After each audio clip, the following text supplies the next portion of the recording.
Well, there's our Charizard moveset. Had to come in sometime.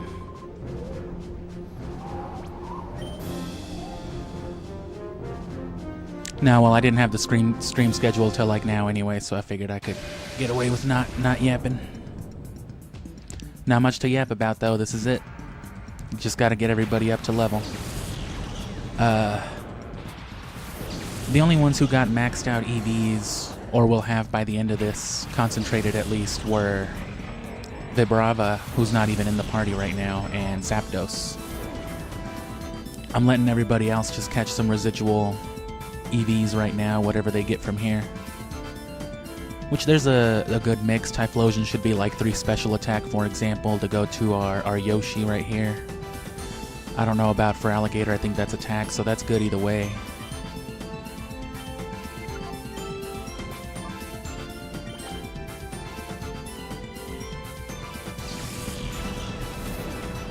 Gave Gyarados some HP ups.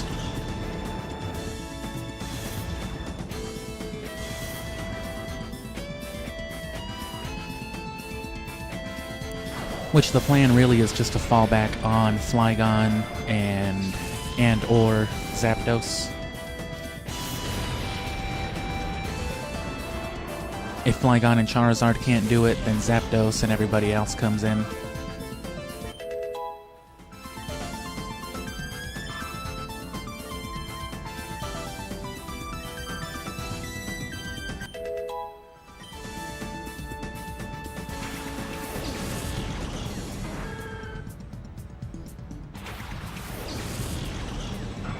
And there should be some higher level Pokemon, though not all of them are as evolved on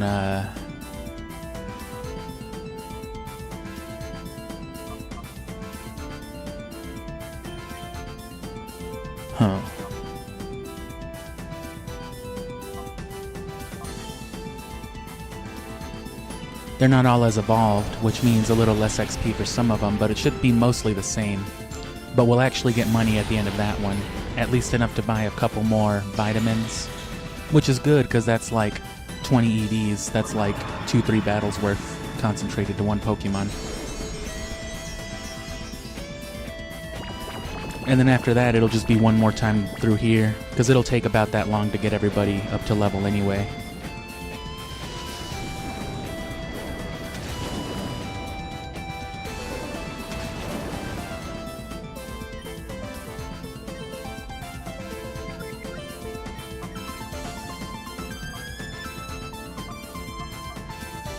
Oh, I didn't even use this last HP up on on Gyarados. I can't wake up Flygon.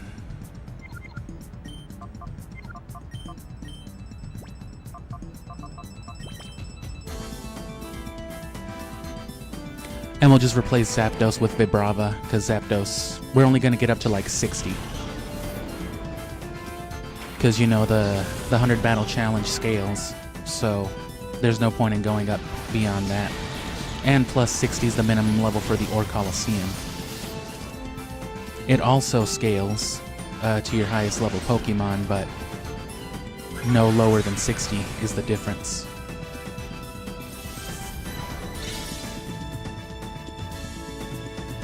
Which is why I'm not counting on my other Zapdos. You know, that thing was already like level 91. I'd have to catch everybody up to that, and yeah, I'm not doing that. Plus Shadow Zapdos, extra sensory. Which is all I'm waiting for Nuzleaf too. Nuzleaf learns extra sensory at 49. Because Shiftry won't learn it. So once you get Nuzleaf up to 49, then you can teach it extra sensory and evolve it.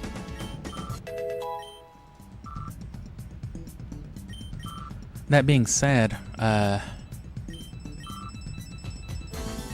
Charizard and Bagon all still got plenty of special attack too, and C-Dot didn't get quite as much, but he still got a good investment. A good like 80-90 points or something.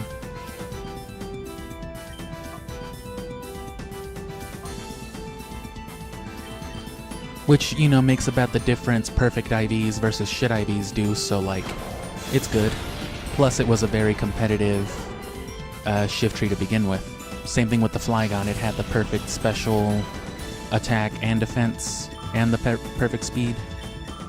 So that was why it was the main focus. Everyone else just kind of caught the residual. It just takes too long, you know.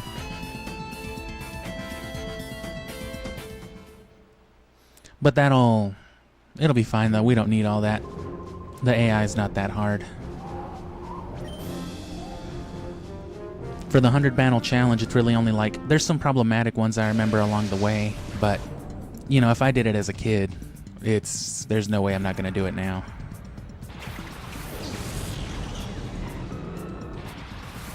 And I do mean, I was late to playing these games, but I was still maybe doing all this like 07, 08. So we're still talking like 17, 18 years ago.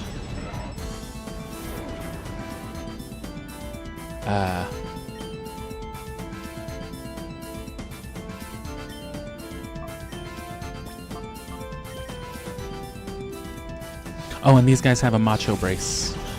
Bagon and Gyarados. That's why I've got to flip-flop them out, because otherwise they won't get their actual cut of the EVs, but they'll get them doubled. So even more speed EVs for Bagon. I think it's some attack IVs from Blaziken, which is fine. It'll contribute to all of it that they're doing. And Gyarados, I'm mostly focused on HP and attack.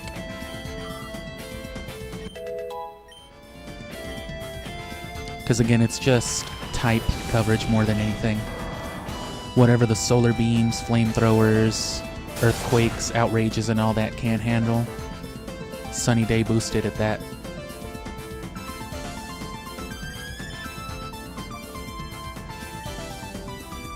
Yeah, whatever they can't handle, you know, these guys will pick up the slack. Which Gyarados is also getting Thunder. Gyarados isn't much of a special attacker, but being on a Sun and Rain team with Zapdos too, there's no reason not to.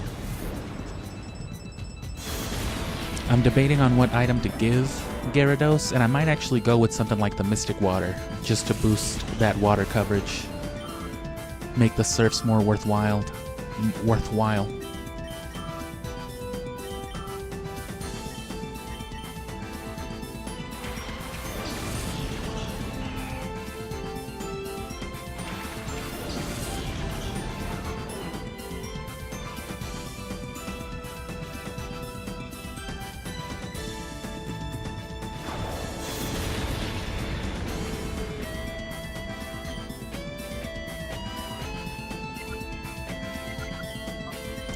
And we already know the way this game works, so no matter what I do, no matter who's out here right now, because I'm switching out to Bagon, they're going to focus on that. Where they would never hit Gyarados, or where they'd rather hit, say, Flygon with an Ice Beam, now they're going to be like, ooh, let's hit that thing. But that's okay, because I just want those Glalie IVs, or Glalie EVs.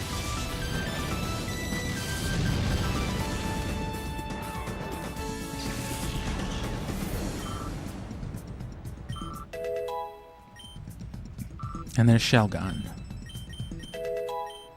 Where's his Shell going? Oh, okay, we're good.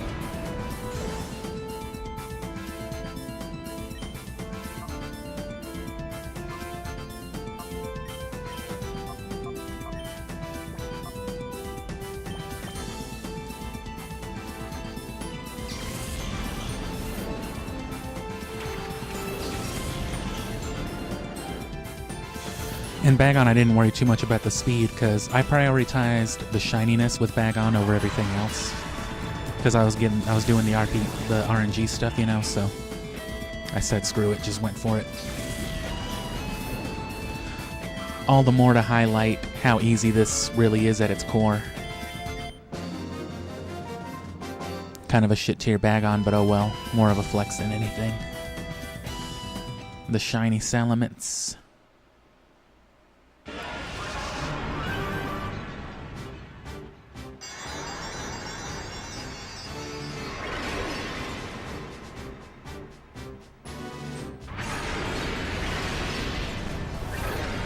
That's just a green tint.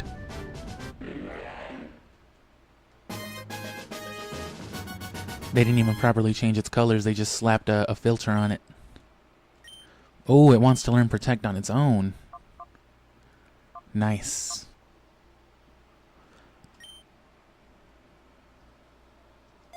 I don't believe Salamence can learn Water Pulse either. I was going to breed a Salamence originally, because, you know, Hydro Pump. Hydro Pump and Flamethrower, so no matter whether it came out during rain or sun, it would have that kind of advantage. And I don't think he can still learn Earthquake. I think it's got to be Salamence.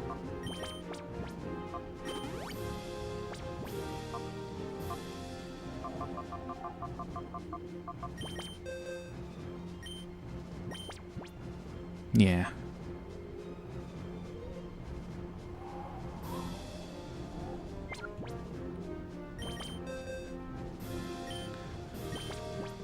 I guess it doesn't matter if they already know him. It's just like they can learn it too. I know. That's why they know it. It does suck that Gyarados can't learn Rock Slide, though. I think the hidden power on this one is Shadow Ball, though. Or, you know, Ghost type. It's like 68 power, too, so... I'm not gonna need all that, though.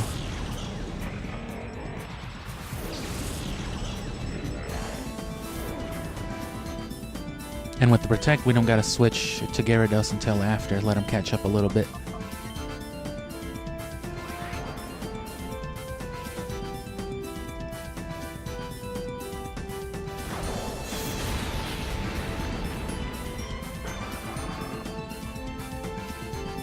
The XP yield is a little better in Gale of Darkness too, but we haven't done Mount Battle at all in Gale of Darkness, and I'm not about to do 100 battles just for all that.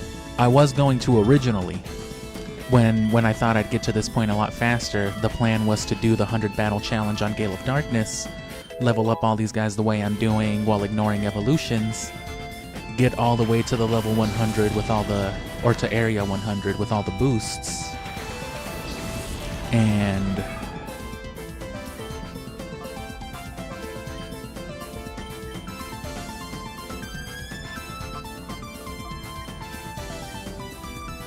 yeah, I got to level 100 with all the leveling, and then get one of the starters, you know, the Johto starters with their things. And then I'd have access to Area 10 and Gale of Darkness, you know, for more effective breeding. Plus, Gale of Darkness just runs faster. The animations don't take as long, and yada yada. Shadow Ball, Fake Out, and then I'm going to do Solar Beam. And I wanted to do Aerial Ace originally over Fake Out. But...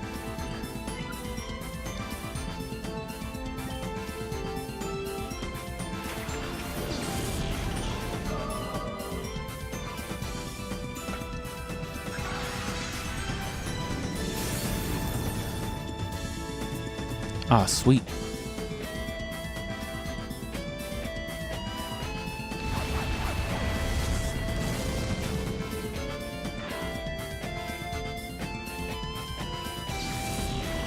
Fucking Wonder Guard.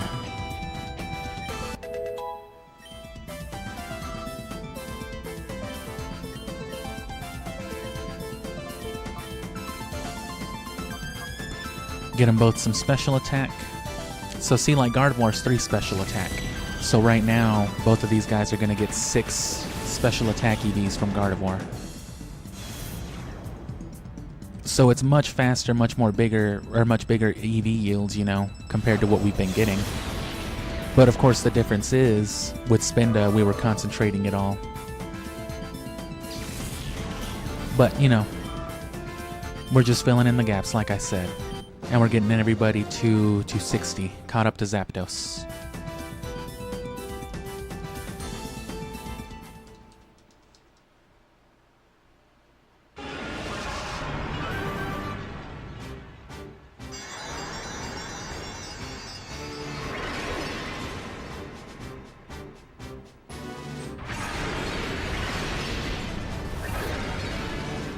I like how the fire spawned before he did.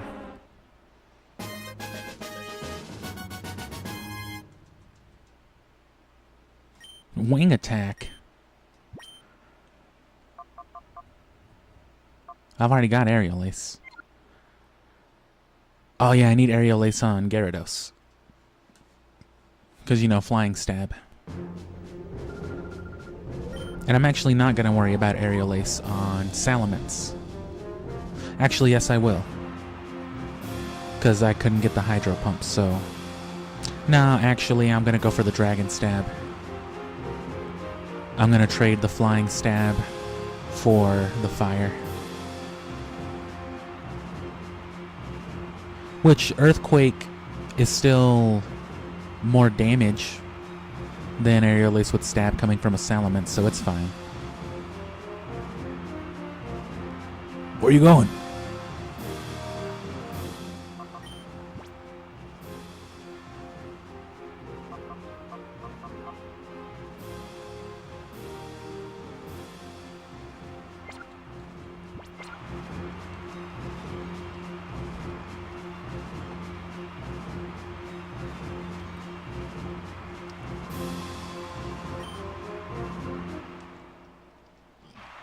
If we had had Pokerus, we could have gotten everybody fully trained in the time that I was training everyone.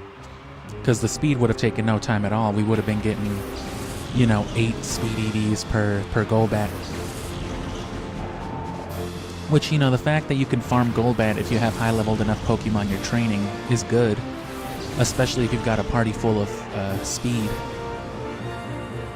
Or Pokemon being trained for speed, you know.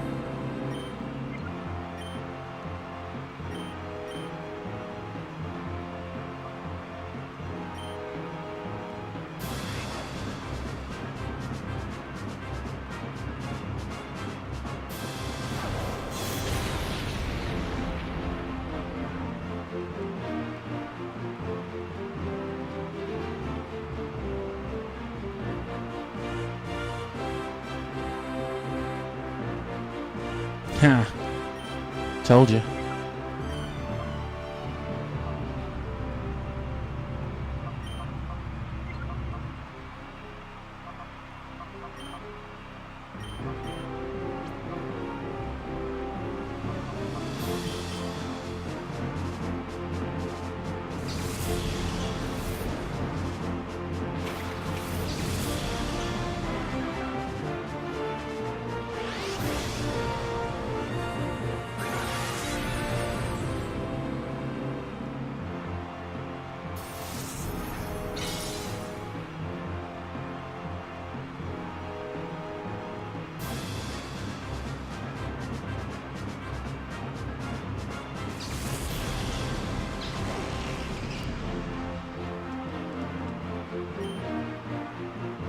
Yeah, everything here caps at 60.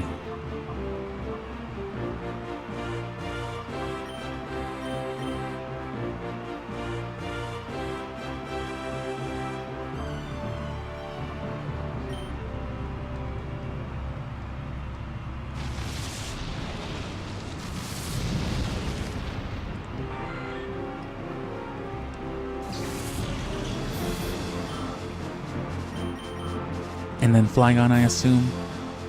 Crobat. So there's more speed. That Crobat's probably still faster than Zapdos, though. I guess this is a good test to see. Although it should be. Some of them Golbat were lower level than us and still outspeeding the hell out of us.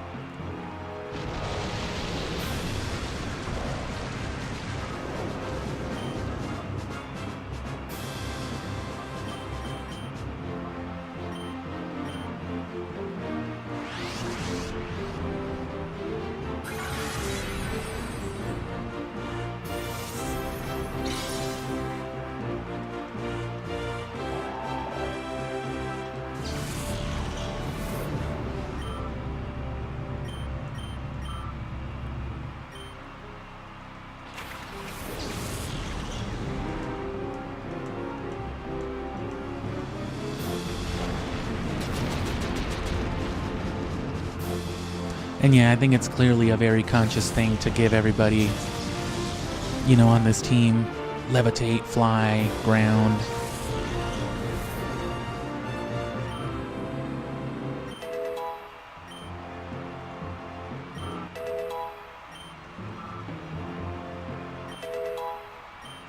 Nice.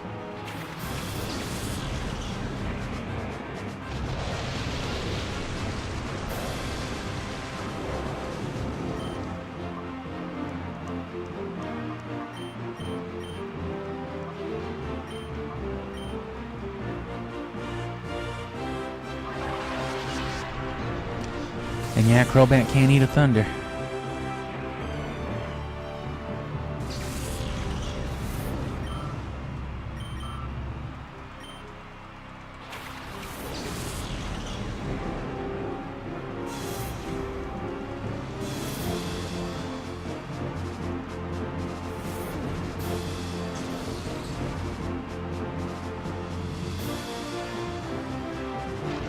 Oh yeah, the extra sensory can cause the flinch. I gotta get a King's Rock on the Zapdos.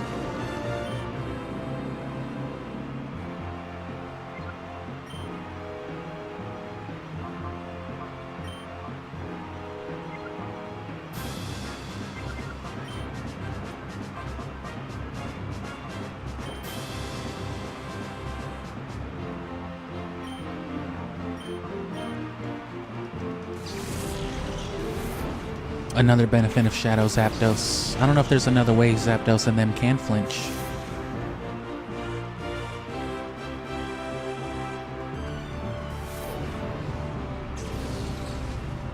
Extra Sensory is a great move. 80 power, almost as strong as Psychic, and it can flinch.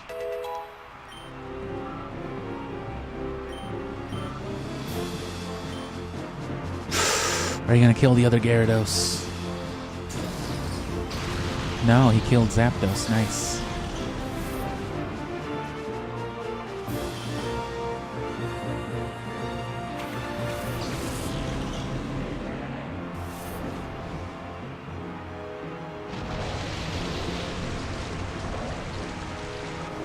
And now that Gyarados is already out here, and this one is chilling, recharging,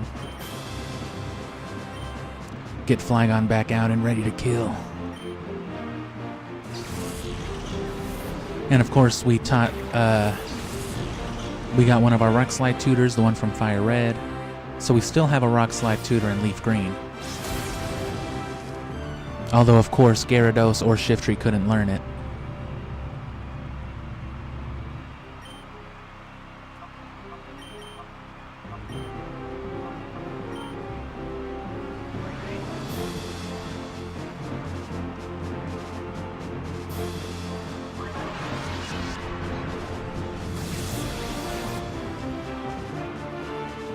And yeah, the Yoshi nickname doesn't work as good once you've evolved from a Bagon.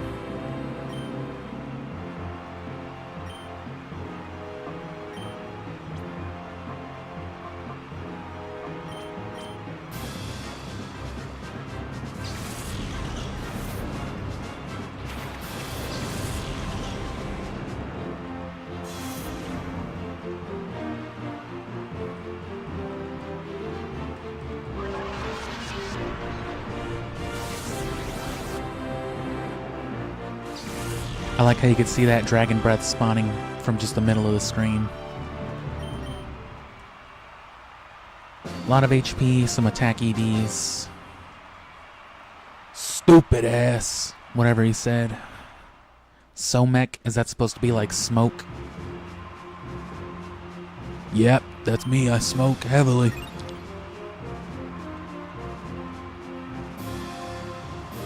But don't be content with having beat my ass 3 times. Come beat my ass some more.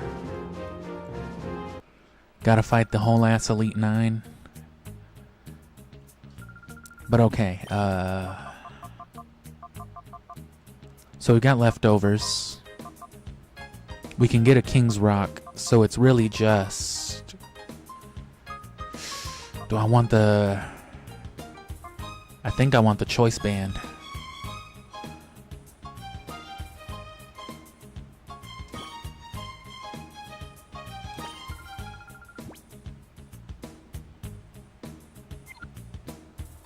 Yeah, that should be good, actually. I'm not going to buy it just yet, though. Because I want to double check, like, the Game Boy files to make sure. I'm pretty sure I don't have a Choice Band, but... And yeah, here's our other Zapdos, but it's too high leveled. Would have to catch everything else up. But yeah, here's... You know, here's the benefit of all the stuff that I was talking about, though.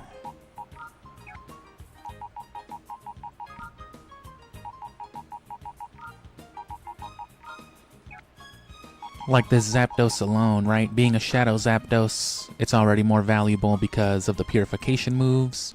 So I went ahead and slapped Rain Dance and Thunder, because I used Rain Dance and Thunder on Fire Red for the Zapdos from Fire Red. I got the Rain Dance from Gale of Darkness, just like Zapdos, but the Thunder, I think, was from Ruby. And then the Sky Attack was also from Gale of Darkness from the Tutor, and then, yeah, Extra Sensory's a purification move. So that's real useful stuff over just a vanilla Zapdos, for example, who can't have Extra Sensory. You could still teach it a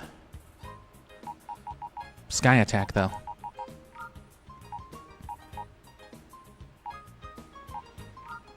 Anyway, though, I'm going to do the Ore Coliseum for some money. No, or, well, the Deep Coliseum for some money. And then one more run of the Mount Battle should do it.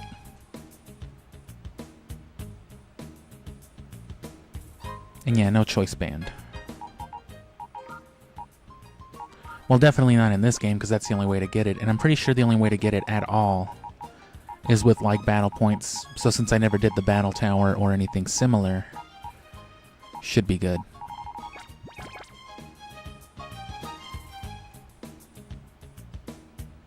And then, of course, Bagon has the Rock Slide from Fire Red. Trapinch has the Earthquake and Solar Beam from Ruby. Gyarados got taught the Earthquake from Fire Red. And then I'm going to teach this Salamence Earthquake once it evolves, because Bagon and Shelgon can't learn it. Salamence sure can.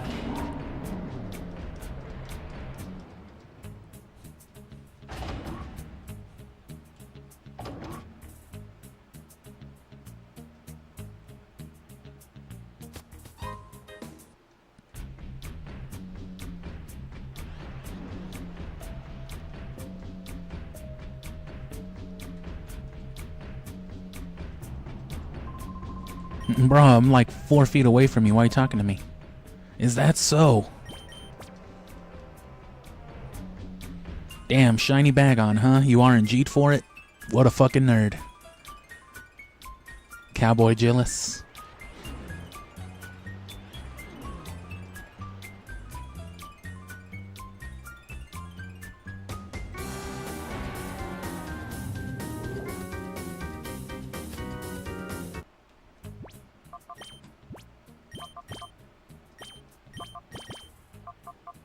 Did I bring back the amulet coin? Ah, I didn't. You know what? In that case, it's not worth just one.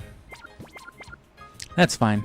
We're pretty much already done with the training. I think I'd rather just get everybody up to level. We're going to get quite a few more EVs anyway. I was really just trying to get one more HP up or so.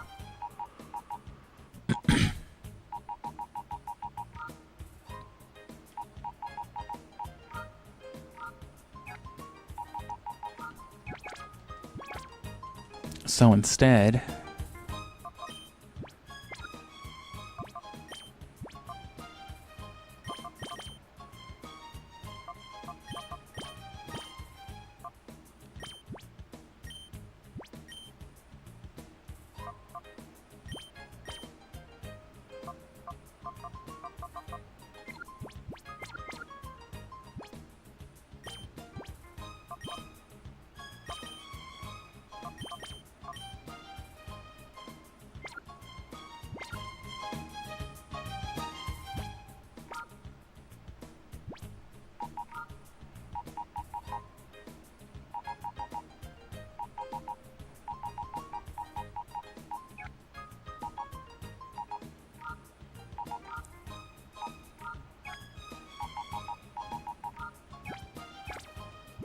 send Rayquaza back home finally.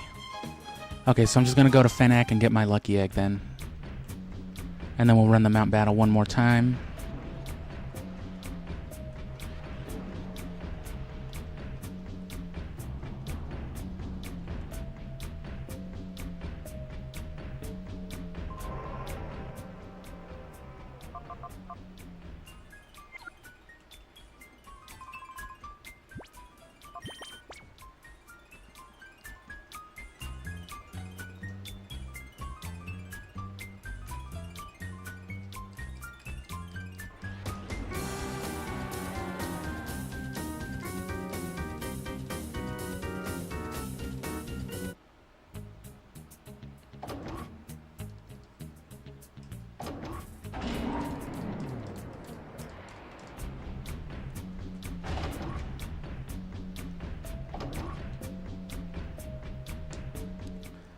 Mind you, regardless of how you're playing the game, you'd probably be doing something like the 100 Battle Challenge with Pokemon that are fully EV'd anyway. Maybe not with any kind of concentration if you didn't plan it that way, but, you know, Storymon tend to have maxed out stats because they get played through a lot. Especially most of the high-leveled ones we got, you know, like our level 80s and up. Our Or Coliseum team, basically. They had a lot of stats because... yeah.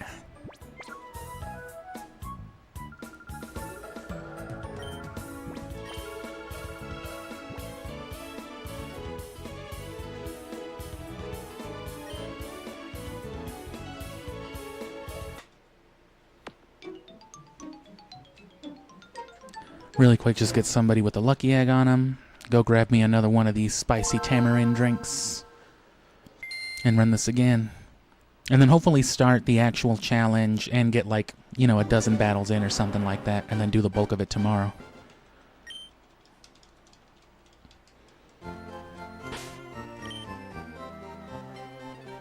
Send Togetic back.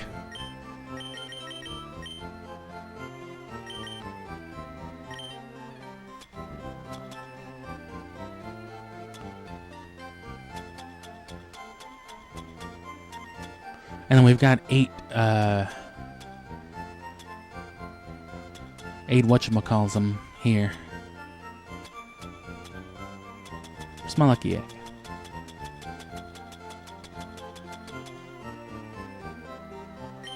Oh, it must be on Ruby.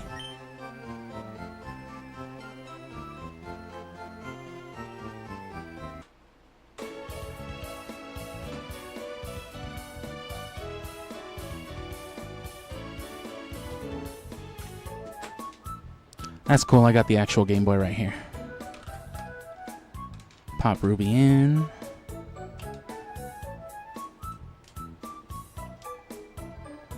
Man, I wish they had I wish I had a wireless adapter for the Game Boy player and for my Game Boy. That'd be sick. Of course, they didn't make a wireless receiver for something like the Game Boy or the GameCube cable. So no wireless tingle tuner.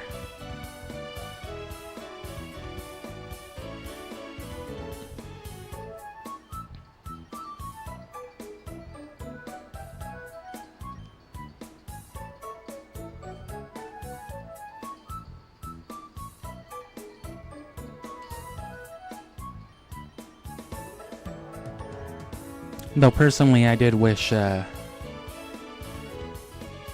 I don't remember what I was talking about. But I remember I did wish. Oh yeah, personally, I did wish that we would have gotten Tingle Tuner software for Wind Waker HD. I don't see why the 3DS couldn't have gotten like an app. They could make an app that let you use your controller or your 3DS as a controller for Smash Bros. Specifically. If you don't remember, or if you never had that software. But they couldn't give you the Tingle Tuner app on 3DS. You know how cool it would have been to have a touchscreen Tingle Tuner?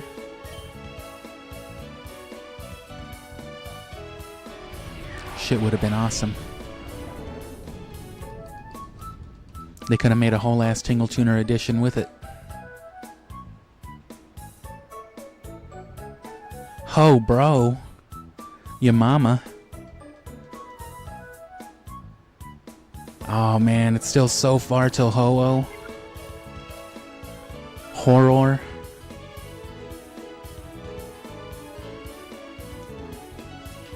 Okay, there's my lucky egg.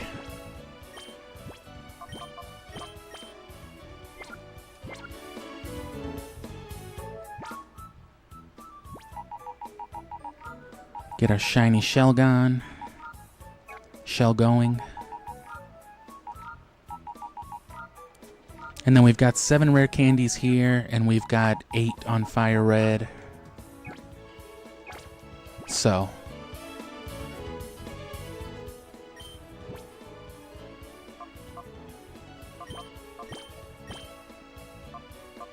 I want my Salamence before anything. Well, it would actually be more XP for Shelgon, for Yoshi, if I just gave him an experience share too, because then he'd take like the bigger chunk of that cut, but that would mean less for everybody else. This way, the 4 with the experience share get a bigger cut of their own, or they split a bigger cut, and Shelgon just gets a proportionate cut boosted. So it's more XP for everybody, but it's less rapid leveling for Shelgon. And yeah, I'll load back into Area 10. We'll run it one more time. But I'm gonna go get me my drink first. My booze. Damn it.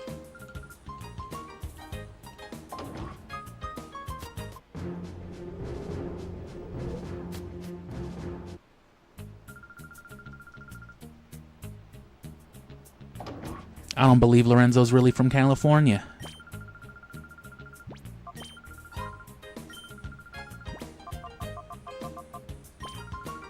Bro pressed down 9 times instead of pressing up once.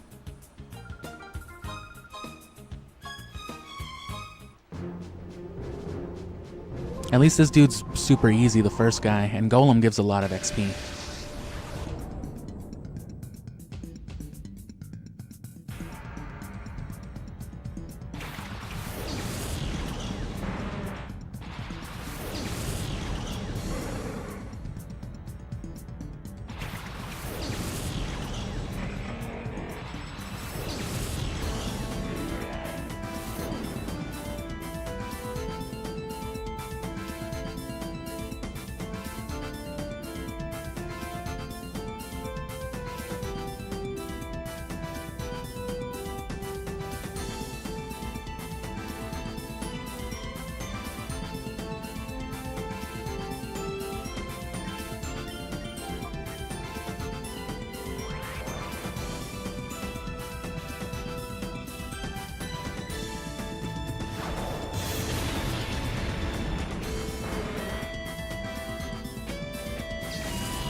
$12.34.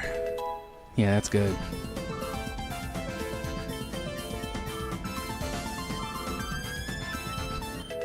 And yeah, if it gains XP, it's gaining EVs, so that counts even through experience share.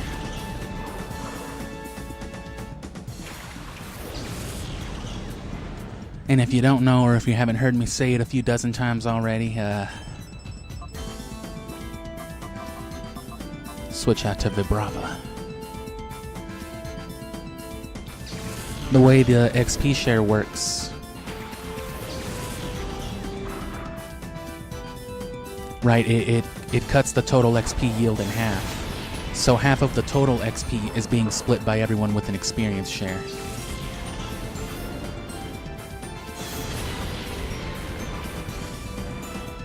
So Bagon and Flygon, or Shelgon and Flygon, are splitting half the total pool. And then the other guys are splitting the other half between them. They're all getting an 8th boosted. The party gets an 8th boosted, Flygon gets half the total, and Shelgon gets half the total boosted by half the total doubled. So the full yield, basically.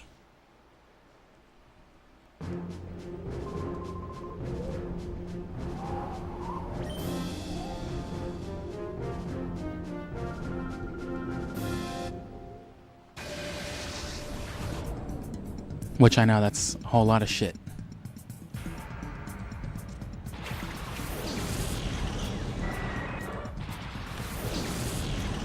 Although playing more traditionally like this too, you know, the classic EV training versus, say, cloning a bunch of vitamins and, you know, going that route, is the best way to actually, you know, the most statistically likely chance you have, I guess, of, you know, contracting Pokerus is by battling, because that's how it's determined at the end of the battle. The Pokemon in your party, you know, have a random roll of developing it or whatnot. And with the way frame advances and all that work, and the way they reset after time or loading environments, spending, you know what I'm saying, what we did earlier, like 2 hours in a cave farming Zubat or Golbat, you know, in one area with the frames just advancing and advancing and advancing hundreds of thousands of places, if not millions, that's how you would get Pokerus. So it would stand to reason, because this is the way I did it growing up too, that would be the way, you know, your best likelihood of contracting it all. Clearly it didn't happen to us over 7 games, over like 150 hours though.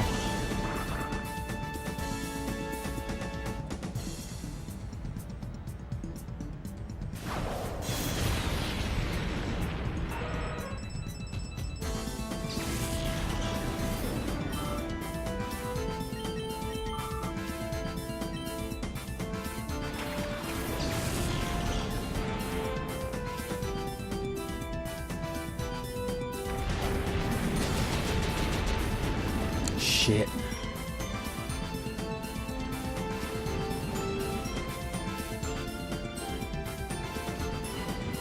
Yeah, Shiftry can't even learn Sludge Bomb, which sucks because Sludge Bomb from a Shiftry would be awesome.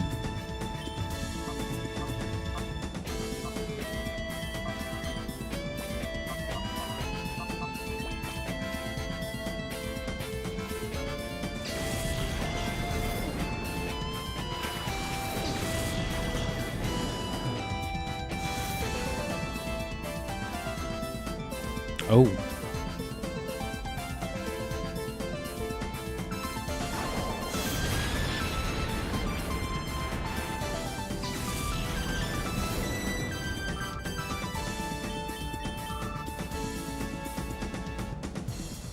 Gyarados can eat a Sludge Bomb.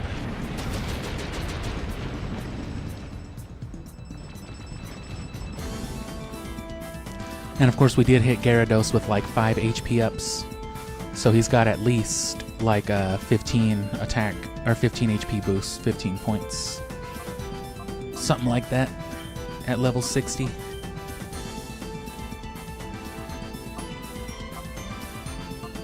Well, if it dies, it dies.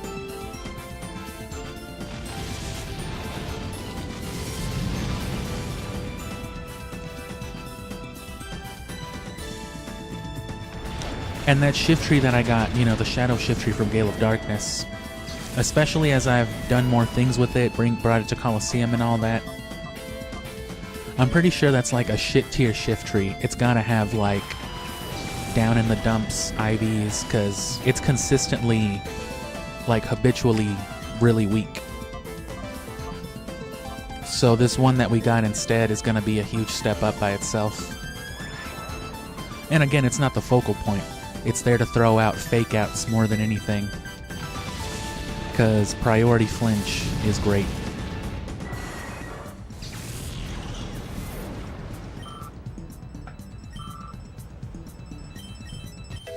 Oh, and the Shadow Birds, like a lot of Shadow Pokemon on Gale of Darkness, they also get Baton Pass as a special purified move. So if you ever wanted some really weird Baton Pass options, Gale of Darkness is your place to look as well. I've read that the RNG on Coliseum and Gale of Darkness is a lot more, definitely more tedious, and it can be a little more complicated, you know, to control stuff. But, you know, RNG manipulating things like Suicune or Zapdos for good IVs, that would be probably the best thing. Again, especially the birds, because extrasensory and stuff like that on Zapdos is horrible. Why would you give Zapdos a psychic move that flinches? Why would they make that move? Actually.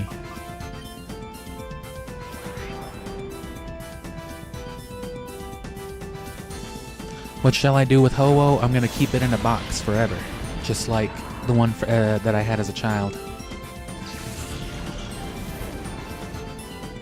I've never really focused too much on like the bigger legendaries or the mythicals as you call them now, because they're not, you can use them actually for things like the 100 battle challenge.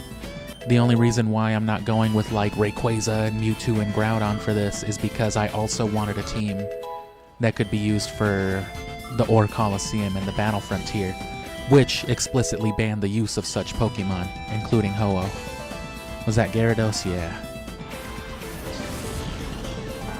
It knows Sacred Fire to begin with, though, which you always have to remember Smeargle.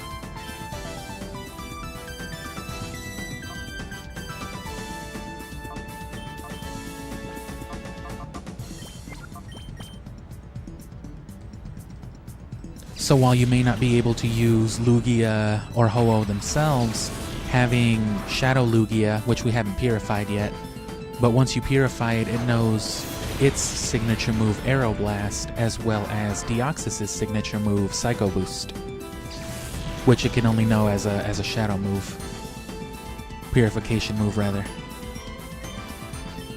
But both of them can be sketched by Smeargle, though, and that's completely legal. You can pull up to the Ore Coliseum with a Psycho Boost Smeargle.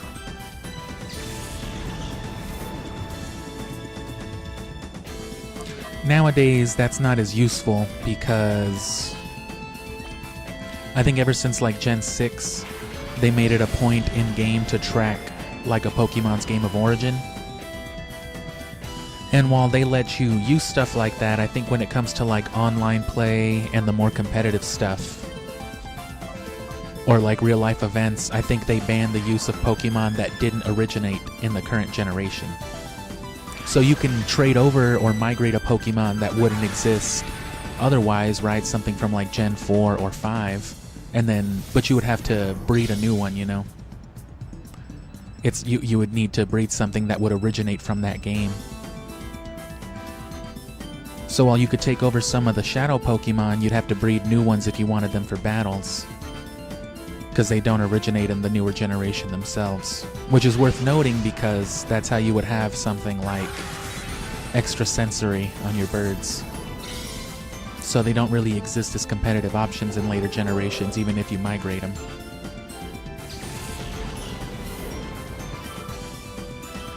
Oh man. This does take a while though. But even at scaled levels, the 100 battles proper shouldn't take much longer. You know, the actual battles themselves. And you get the option, you know, before each battle to, you know, line up your team. You get to send out your team per battle.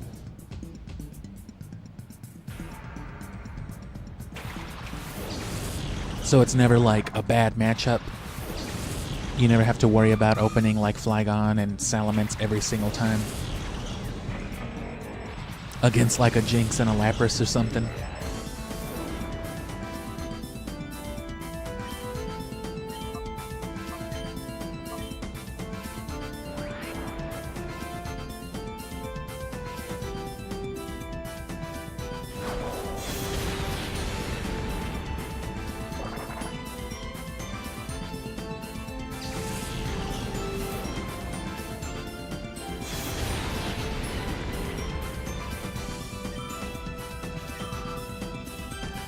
And I mean, obviously, I think it's fun as well. I wouldn't be doing it if I didn't love Pokemon and grinding and stuff like that.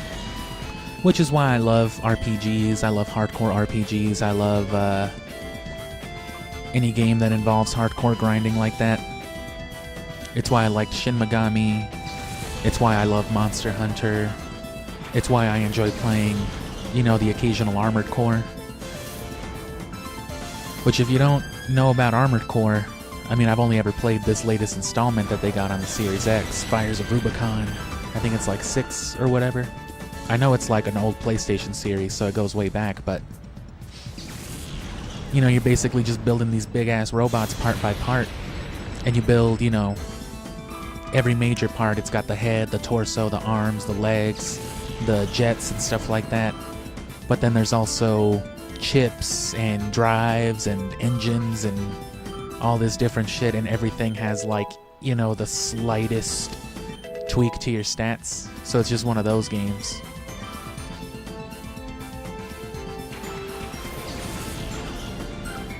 And it's really fun. It's by From Software as well, so just imagine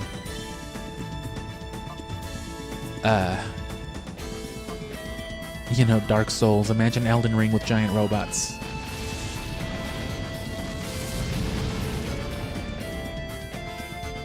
Which sounds, you know, or at least should sound awesome and horrible at the same time.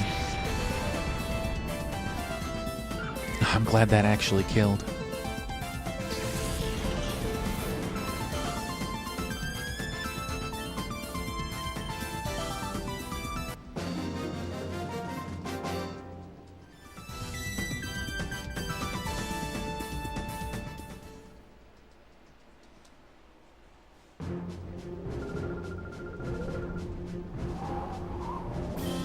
And the Zapdos was like at what, 59?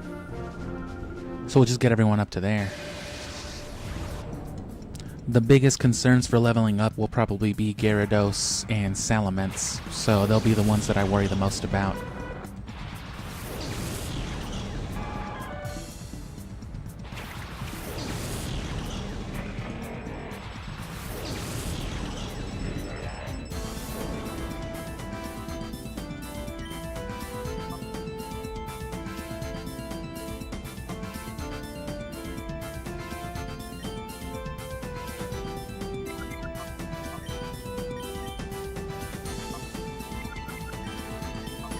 I know the Giga Drain won't kill what's-his-face, so...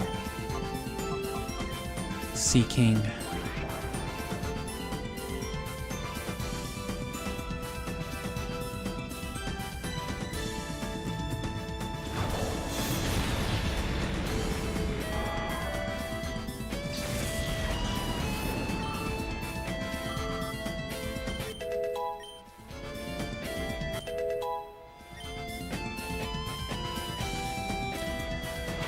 I think it evolves at like level 45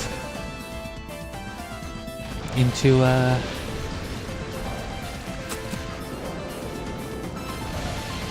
Flygon.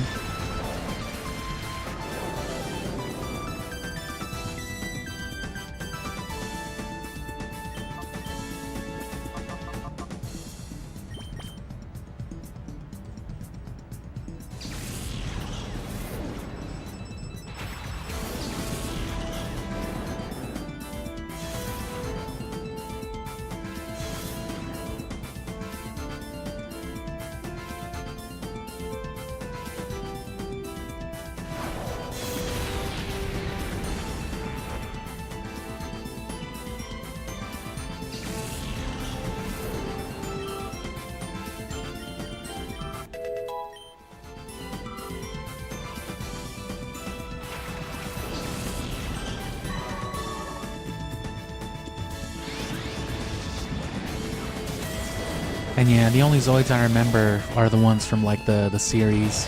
So like the Liger Zoid. I remember they had a big ass one that was... It was a big Zoid itself, but it was also like a fortress. You know, it was where they kept all the spare Zoids. Fucking Zoidomon.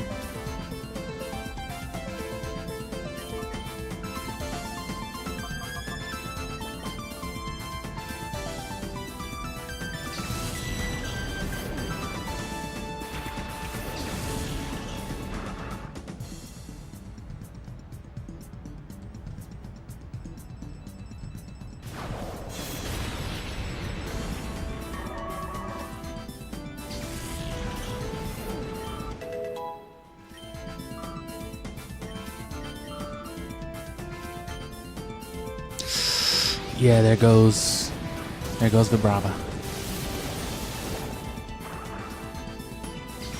Not living that, not in the rain.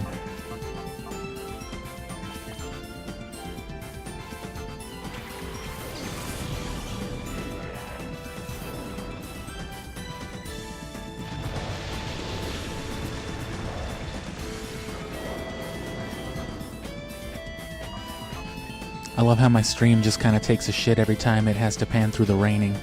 I don't know if the actual stream does, but you know, my preview does.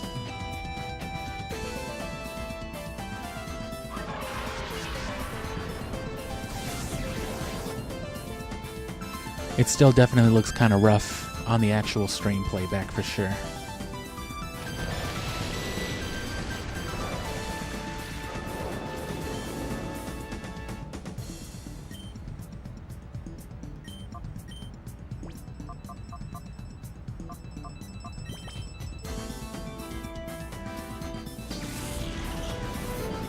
Come on, bro. You resist water.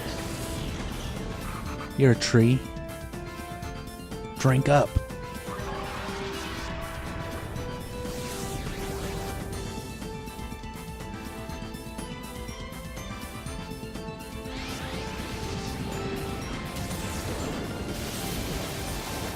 It's not very effective.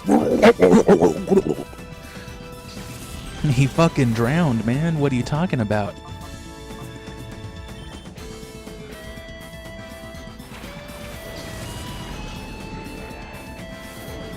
Part of me really wanted the shiny Flygon too, but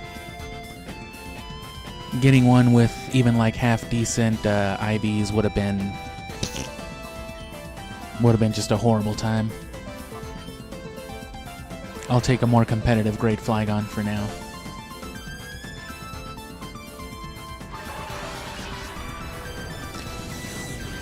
But yeah, this is the end of like mainstream Pokemon streaming on the channel. You know, if I have to run the Ho-Oh challenge like another, you know, if I have to finish like the last few battles like in another couple morning sessions or something, so be it. But I mean, this is it. We're just getting Ho-Oh and we're calling it because we already beat all the games. We did all that other shit. And so it's just time to move on from Pokemon.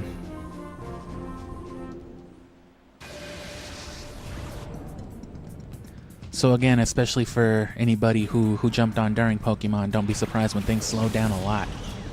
Because, you know, it'll just be going back to normal.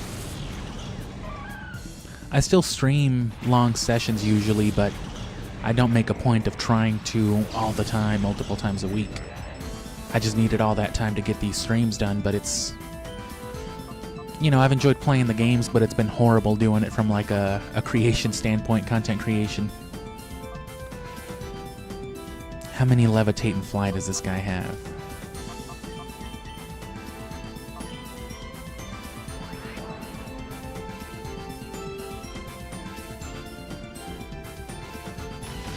I also already had wasted both that flamethrower and the Giga Drain from Coliseum on this story Flygon just to beat the game because this game is ridiculous.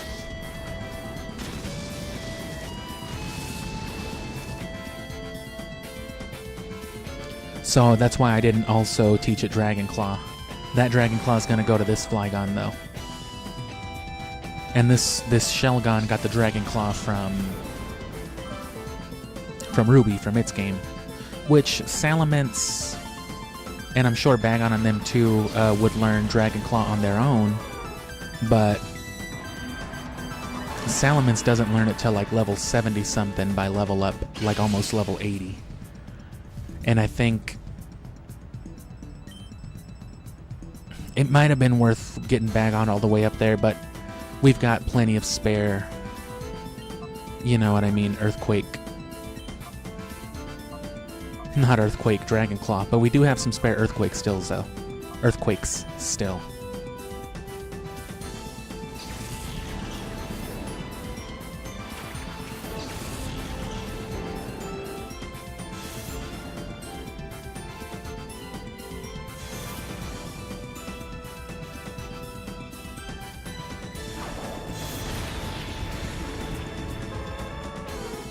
But yeah, again, the first thing we're doing out of this is Scooby, so at some point next week, you know, expect a couple hours of some Scooby-Doo Unmasked.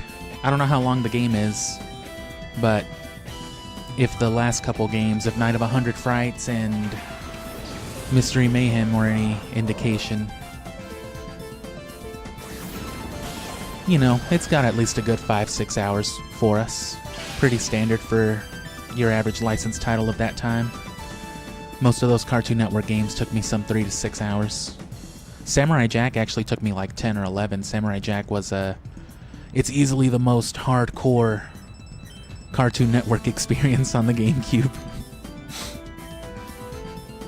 Really is though.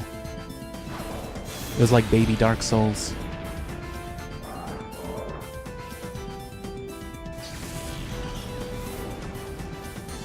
Of course, for the most part, it's still just a janky-ass licensed title, so if you're good at, like, video games in general, especially the more mechanical part of them, like you know, fucking with them, going through walls and things like that, you know, you could still turn a game like that on its head, but I imagine that game must have been pretty hard for some kids. Ed, Edd and Eddy just had you running around doing some yoinky splinky ass shit, which was okay. I mean, part of me does want to learn Hydro Pump, it's just that 80 accuracy. I'd rather take the 95 power. It is tempting with Gyarados because it's got such a low special attack. A Hydro Pump from a Gyarados is like a Surf from any other water Pokemon, just about. Maybe not even as strong. But that's why I'm going to slap the Mystic Water on it. And then the Thunder's there just as, like, weird coverage, you know. If I need to have Gyarados out there for some Earthquakes and then, you know, just your random flying type shows up, that's what I'm going to teach it Thunder for. Because it should only ever be out there with or after Zapdos. I'm going to try to open up Flygon Charizard as often as possible.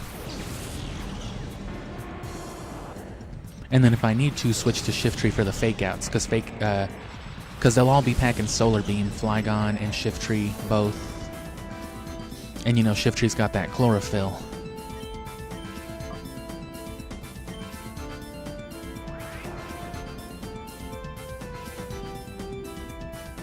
Shiftry's got that fucking Protoplast, you know what I'm saying? He's got that cell wall.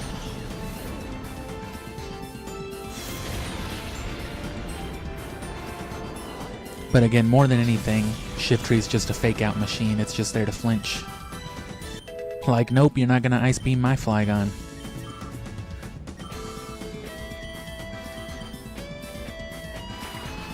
Because sometimes that's all it takes to unravel a team.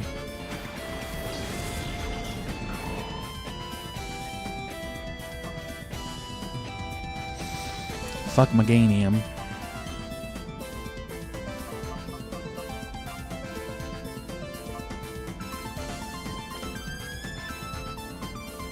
And see, even with a significant level disparity, Gyarados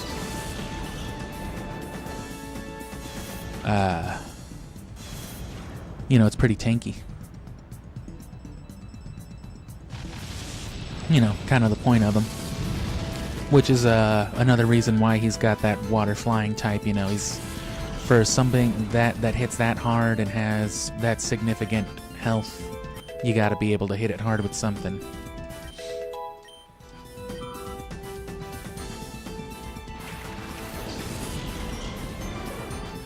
That's why Pokemon like Dragonite and Salamence all die by one Ice Beam.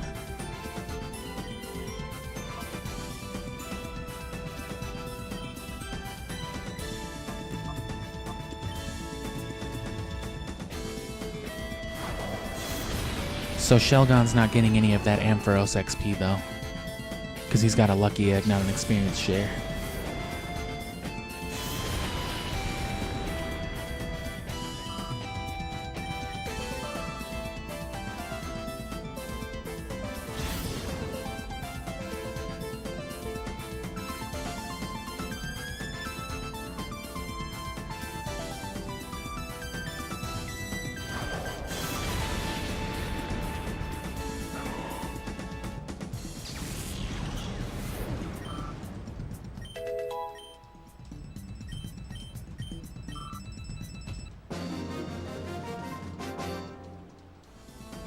Erk.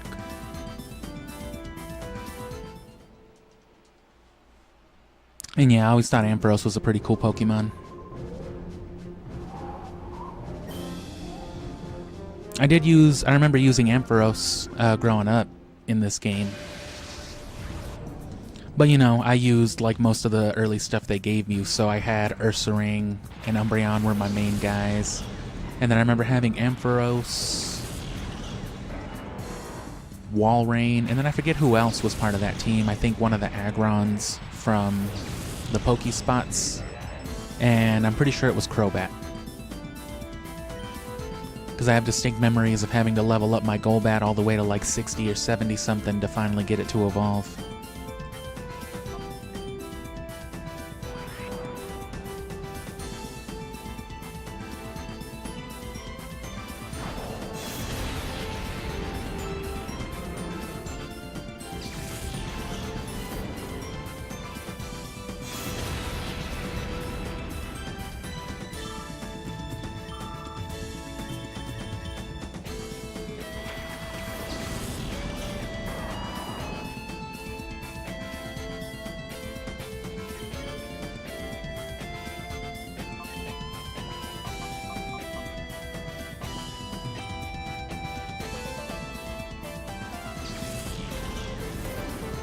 Damn, I gotta get me more drink.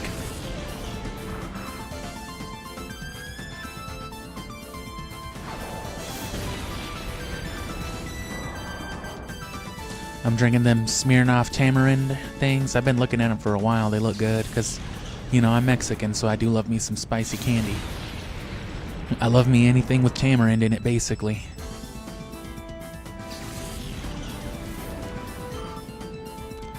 And, you know, being the Mexican that I am, it could have been more spicy. If that's what they were going for. It could have been way sweeter and way more spicy, but it's good. It's delicious. Those Smirnoffs with the tattoo candy skulls on them.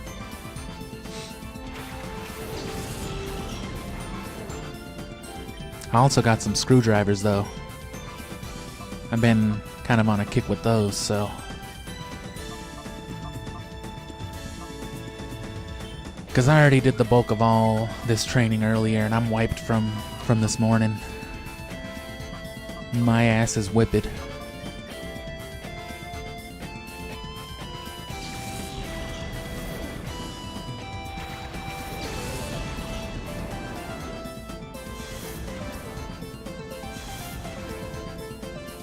And again, all those hours, and it was really just to max out Flygon and Zapdos.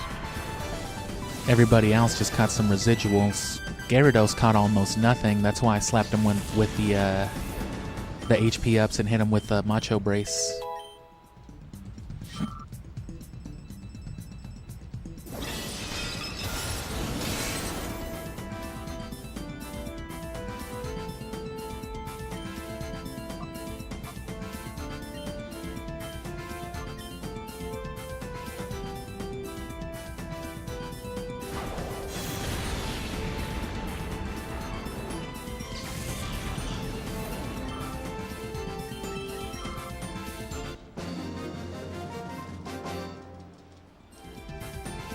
It was I who fell. Imagine falling from Mount Battle. This would be a scary-ass job. Like, this is a large, sizable platform, I guess.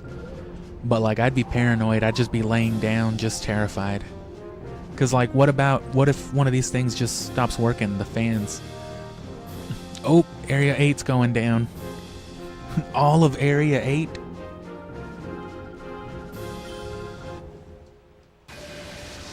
It was like the scariest Metal Gear. Just a bunch of stairs.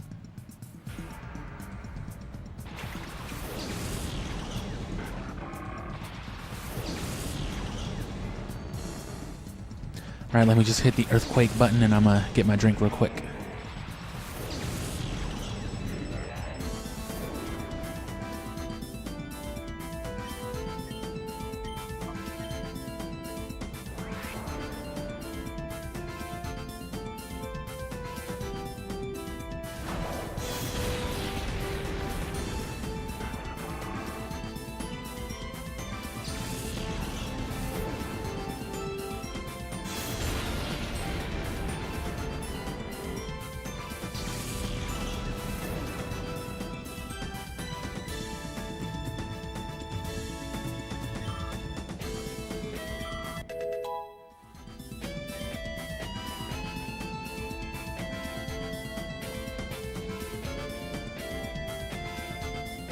Yoshi hasn't brushed its teeth in 4 days.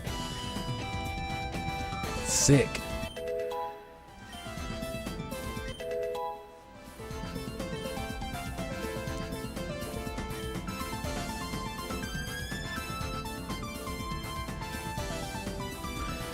Isn't this the two-turn move? I don't understand what the point of this being a 2-turn move is. It's just an 80 damage normal move. Did they think generic 80 normal damage was so good that it constituted a turn of charging? Oh shit.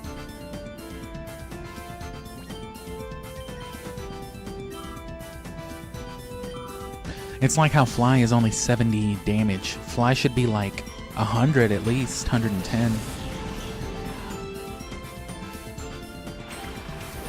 I guess the fact that it makes you invulnerable 1 turn is worth it. It's like using Protect and then using a stronger aerial ace.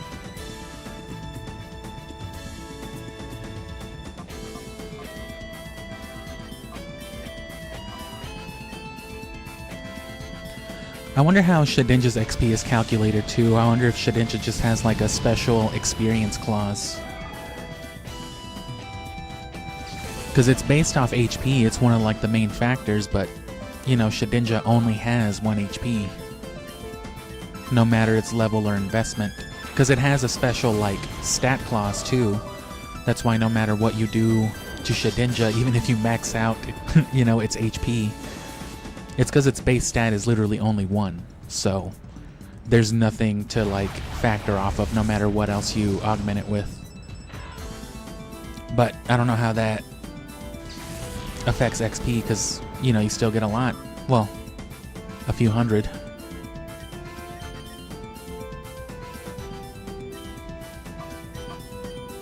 Oh wait, I used Ember so I can protect.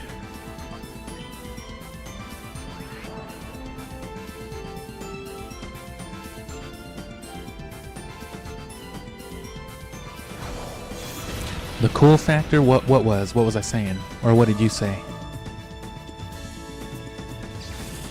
Yeah, I'm not too traveled in my years, so I wouldn't know about some fancy eating.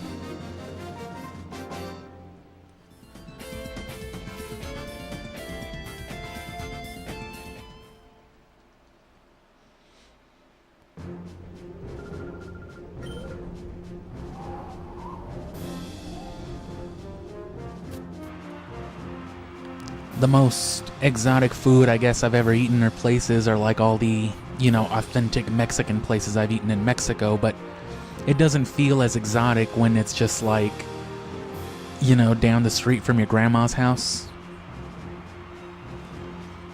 Like, what are you talking about, bro? I'm just here.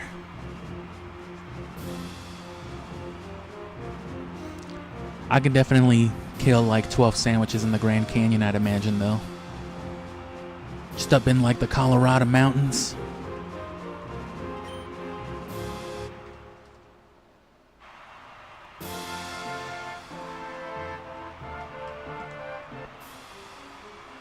I've beaten Somek like 4 times. Why won't it give me Ho-Oh?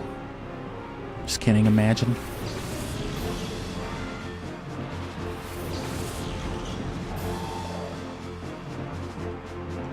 I used to think this song was kind of lame, you know, a lame theme, and a little annoying. But the more I listen to it, the more I like it, especially that middle part where the drums just go crazy with it. Or I guess this part right here.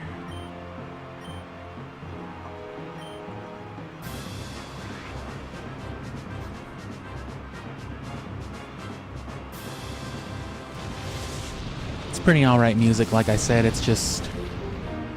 it's a weird soundtrack given how beepy, beep boop Pokemon usually is. It's just a weird sound, a weird fit.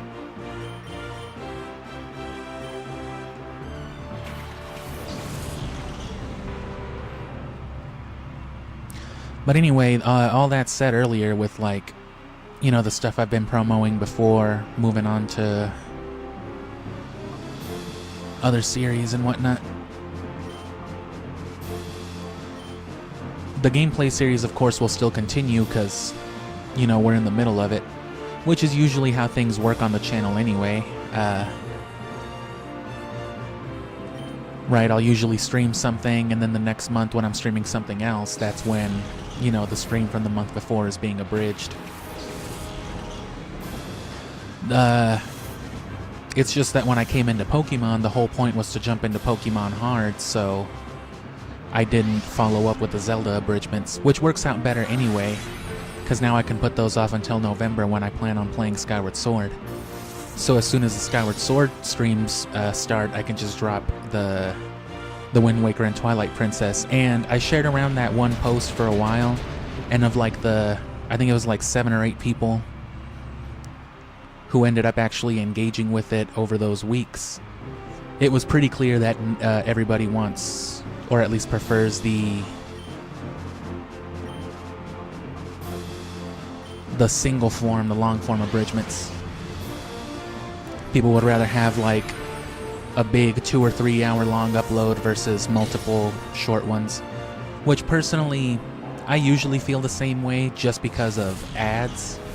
But I do like a controlled video too, though.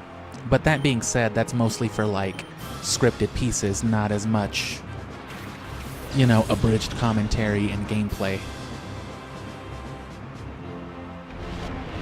So I'll definitely just drop those in long ones. So you might get like a 3 hour, you know, Wind Waker and a 3 hour Twilight Princess or something. Which that's probably what I'll be doing throughout, you know, the ends of September. Because I still have to edit a bunch. When I say Pokemon is over, I mean you guys don't have to look at this anymore. I still do. I still get to look at this every single day in my fucking editing bay.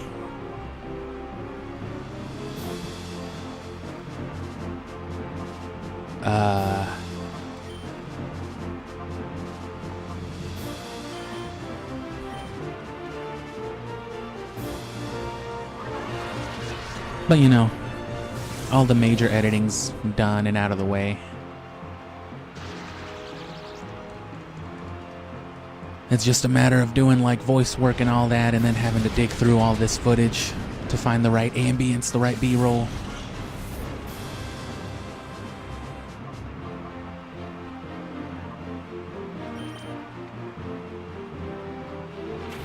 But like I said, one of the comments that I got on that Ultimate Chao video that I really enjoyed reading was in regards to like the vibes or the soundtrack more than anything. Which is good, because that's a big part of how I try to do those longer ones, because, you know, I love me a good video game soundtrack.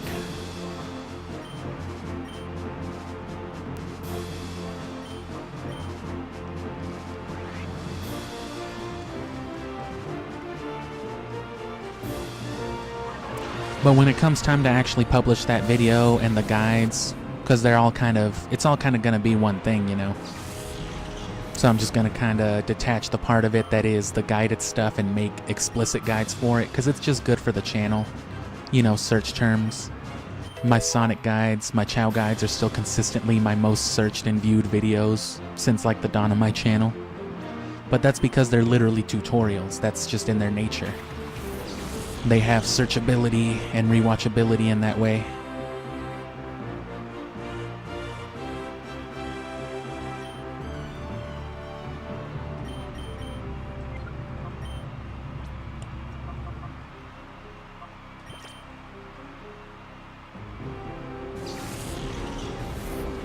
But around that time then, what should be the end of September, you know, because things will be, like I said, really slow anyway. I won't have much else to stream. I probably will hop back on Pokemon at least maybe a night or two to finally hunt that Regirock. Because there's not enough time to focus on anything else, you know what I mean? Something like the Ore Coliseum would take way too long. Maybe. Actually, it might not. But it's not something I care about doing, you know? It would have been for the sake of this big video project, and we just didn't get to it. More than anything, it was about playing the games. So it doesn't matter as much if we don't get the rest of it done. But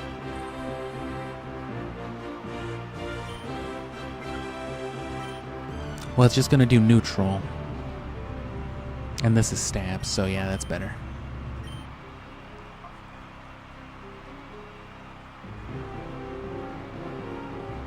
So you gonna hyper beam me?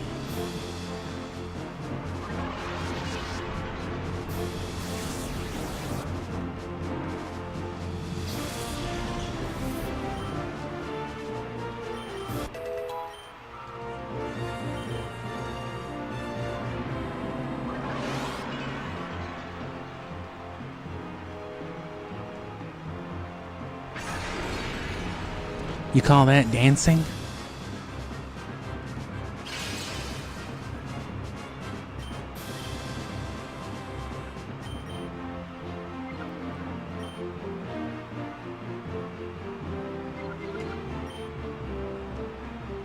Well, he still resists the flamethrower, so the sunny day won't correct that. You may as well just go for the outrage.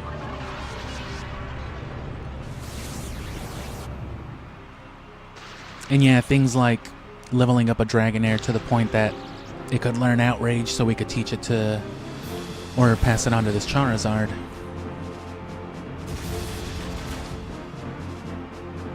That all took a lot of time too. But yeah, the whole point of like the Battle Frontier and the Ore Coliseum and everything after Ho-Oh would have just been like icing on the cake, you know. Ho-Oh is the icing on the cake. Everything else would have been like, you know, some cherries and a bunch of other useless shit on top. But of course, the good news for the channel, right? Because I've already had all this stuff done since childhood, but I wanted to do it again for the stream, for content creation. We always have this save data to fall back on now. I've mentioned before from the start of the stream that the Sapphire, Fire Red, and Leaf Green are all actually on loan. But when it comes to like legitimate competitive Pokemon, all you really need as a major resource is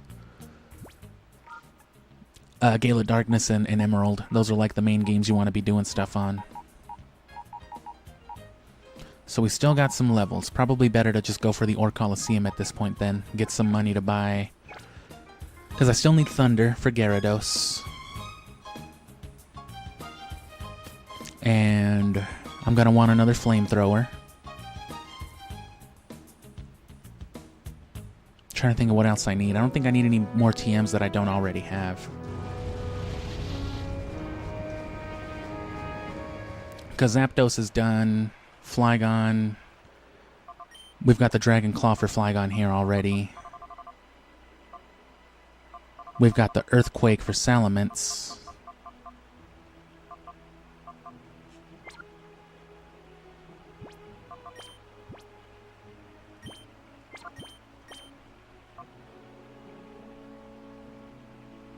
Which, yeah, he'll just need Flamethrower after Earthquake.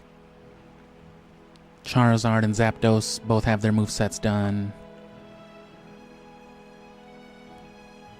He just needs to evolve to learn Dragon Claw. And then what else do I need to get on him?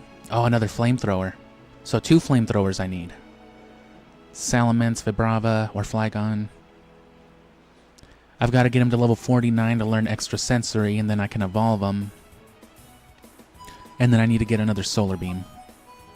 Which I have Solar Beam somewhere. I think I've still got the one on Fire Red. He needs Thunder, and I don't know what the 4th move is going to be. It was going to be Rock Slide originally, but now I don't know. It might just be Hyper Beam. You know, just the coverage, because I plan on Choice Banding him anyway, so a Choice Banded Hyper Beam from a Gyarados, that should do plenty. Which I'll need money for Hyper Beam as well. So I need money for 2 Fire Flamethrowers and a Hyper Beam. That's it.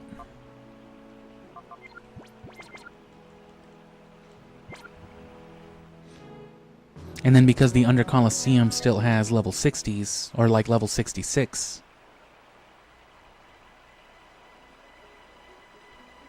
we should get equal or greater XP. Because not every Pokemon in the Deep Coliseum is fully evolved. There's some Stage 2s, some Stage 1s.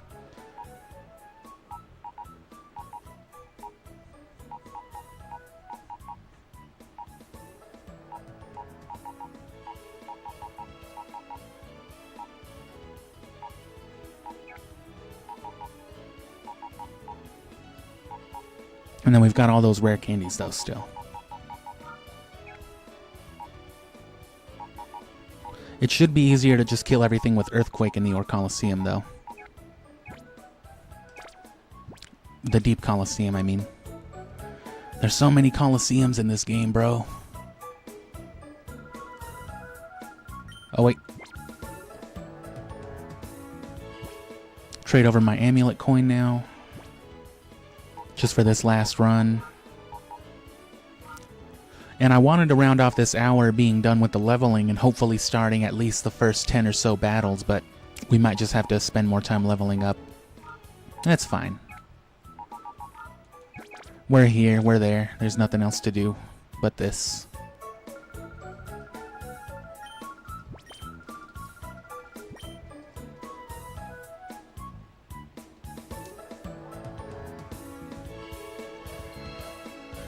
Just slap this amulet coin on something real quick.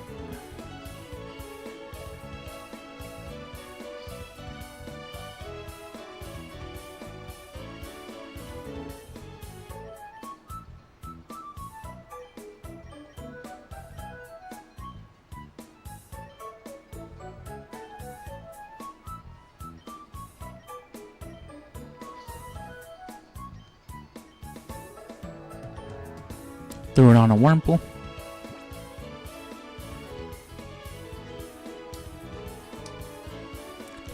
Just throw a quarter at a caterpillar.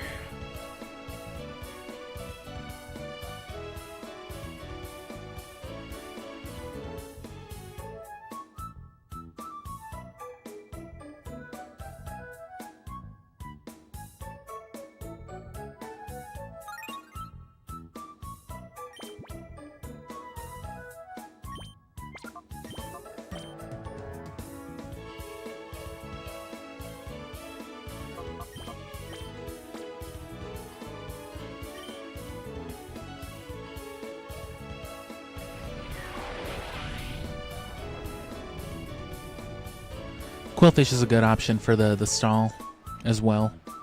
Being water poison, it can of course poison, and then it can make use of things like dive and whirlpool. So imagine that while you're already leech seeded.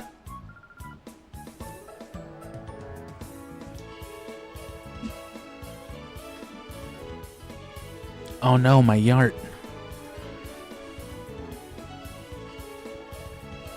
It's a good thing I got a long leg span. I can just reach that shit. Chimpanzee that shit. Okay, so give him... Oh, he wasn't even holding the soft sand this whole time? No wonder those earthquakes weren't killing some of those dudes. Oh, whoops. Either way, we need the amulet coin instead.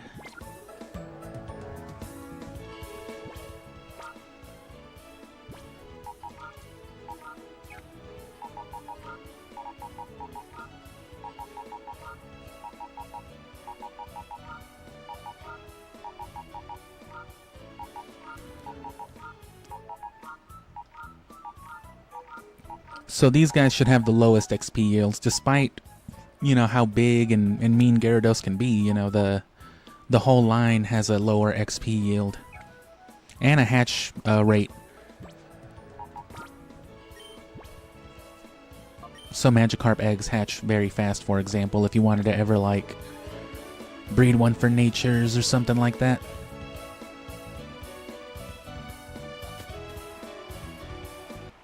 Of course, there's also RNG, you know, breeding methods, but that's too cumbersome, but it's probably the simplest way to get the best results.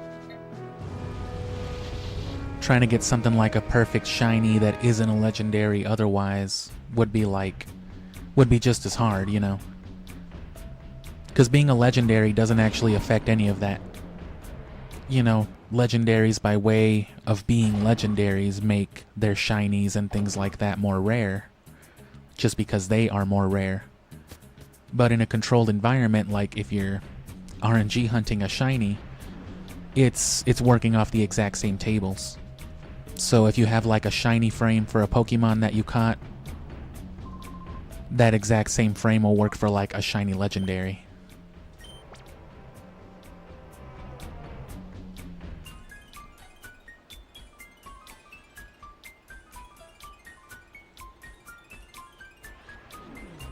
And yeah, for Gale of Darkness, I mean, you can definitely do that, but I would recommend just purifying the lower level stuff. Because even Zapdos, I purified in like 35 minutes. Didn't take a whole lot, just battling in the Relgam Tower and giving it some cologne massages. So the low level ones are especially easy. And just, you know, that way you don't have so much clutter in those boxes. It definitely still takes longer than just catching some stuff, but I remember having a box full of just garbage because I never finished purifying all my shadow Pokemon, and I kept catching more stuff to trade more stuff over. I tried to be a little more conscious of that, but that's after the fact. That's because I've, you know, created a mess before. Ruby's got a lot of stuff on it, but that's because that's the only game I bothered catching a lot of stuff on.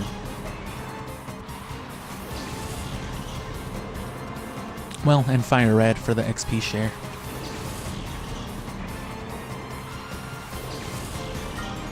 So yeah, see something like a 60-something Ursaring already. 61, that's already slightly better, but then also a Machamp.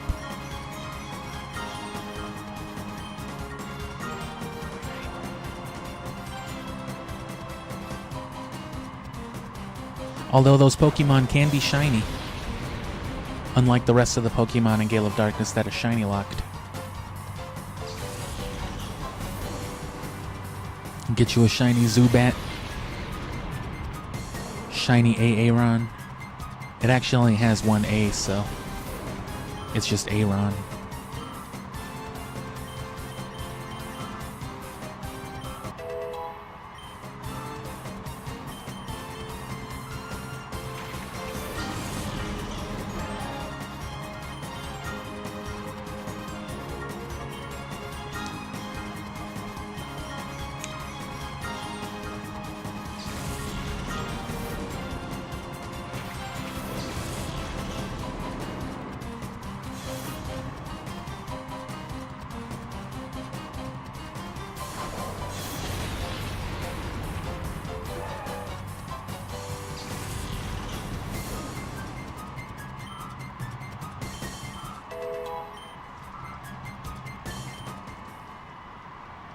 Regirock wasn't a bad option. I was considering foregoing the shiny Regirock and just going for like a max IV one.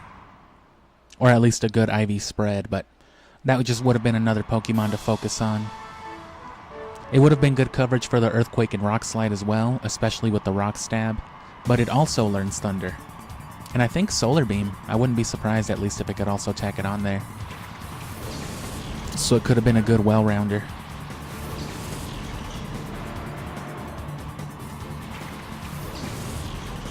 And if that's not a term, I just made it one. See, Shelgon here's a bad rounder. Look at those lumps. Look at those ridges. That is not what you want.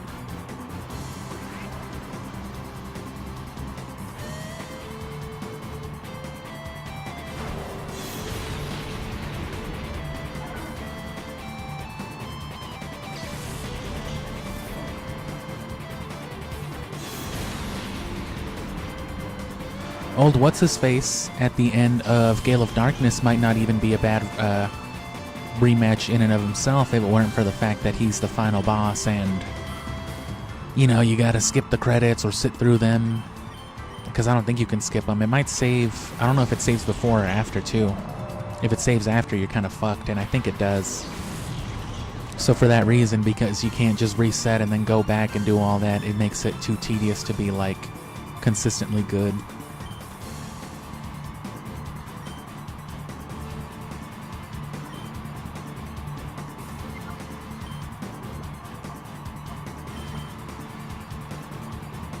See now, if that were like a level 62 or 63 Wailord, that'd be chunky XP.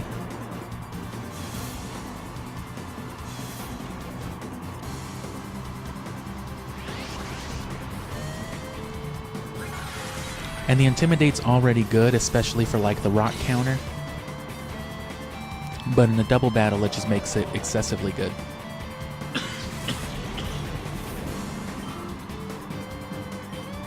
Because you can kind of think of Pokemon with Intimidate as having a sort of weirdo defense boost by way of dropping the opposition's attack.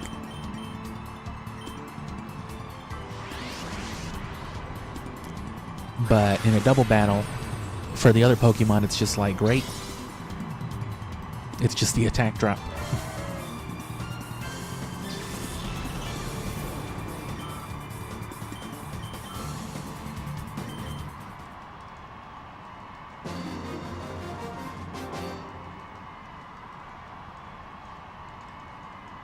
I see you're good enough to not kill yourself with your own earthquake. That's right.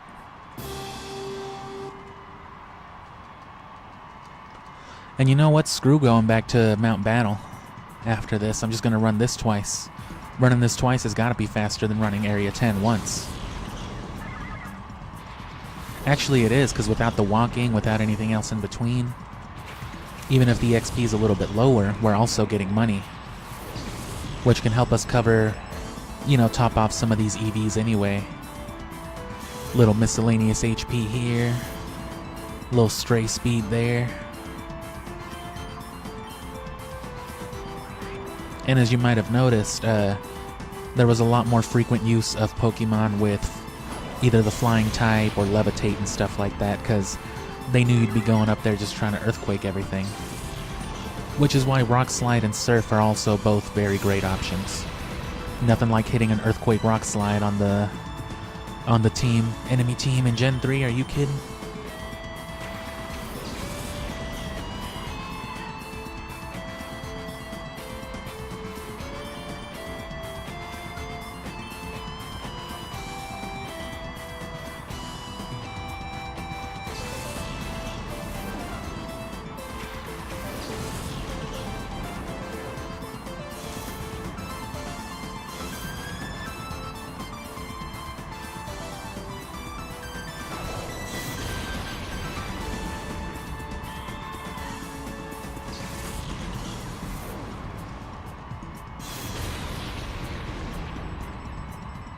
I would eventually want to look into something like Egg RNG though, for Ruby Sapphire or maybe Emerald. Probably Ruby though, because that I would want to get me some shiny starters and whatnot. Which I guess I could RNG my original starter. I could have started with like a shiny Grovyle had I been more hip to it at the time, but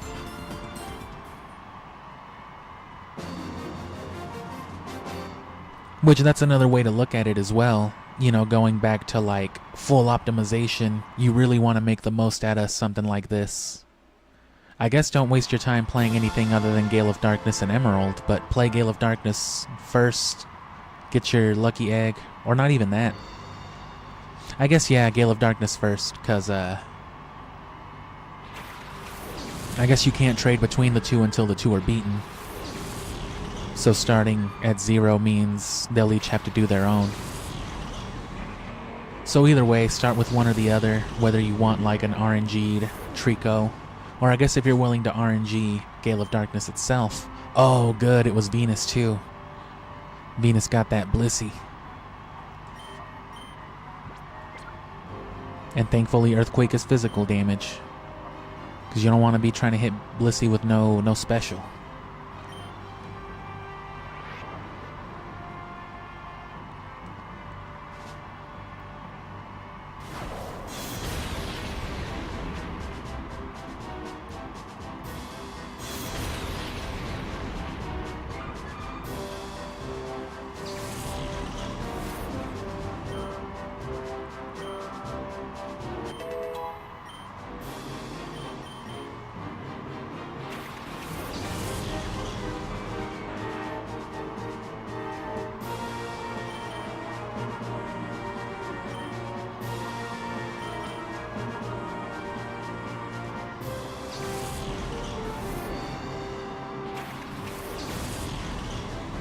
But yeah, Scooby-Doo, and again, Super Nintendo after that.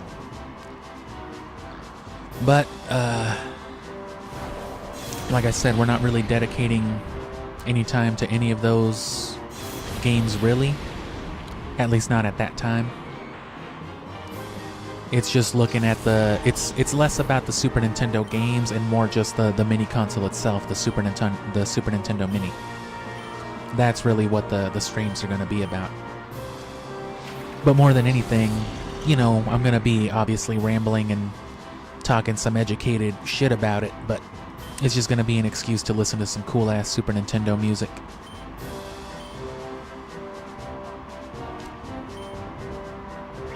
Just an excuse to listen to the Final Fantasy III soundtrack is all, or 6.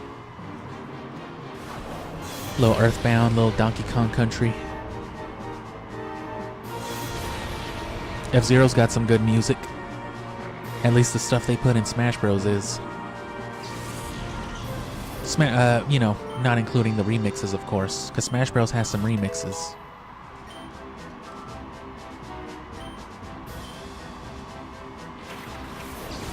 It's like I never played Earthbound until it got released on the Wii U, so growing up playing Melee, I always thought like the,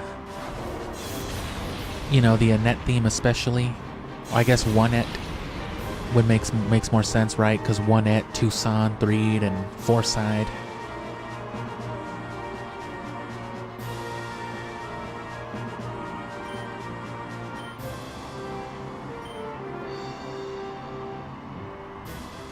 But it doesn't really, you know, it's got the same tune that the original theme does, but it's so different. Not just the instrumentalization, but the tempoing and all that. I like it more now that I've played Earthbound and I've heard the actual song. I can appreciate like the remix, but originally I just didn't like it that much. It just sounded kind of like a weird song.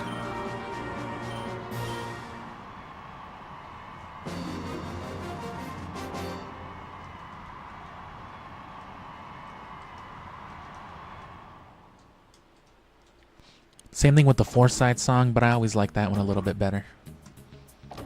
So yeah, not quite as much XP per Pokemon, but that was way faster. You know, walking animations and all that considered. And look at that, 40 grand. That's plenty of vitamins. So shit, run the Deep Coliseum like twice maybe?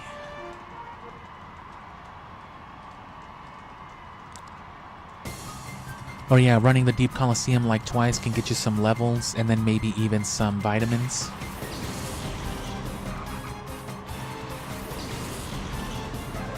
So now it should be Ein again. So it's really just those flying types that Golbat.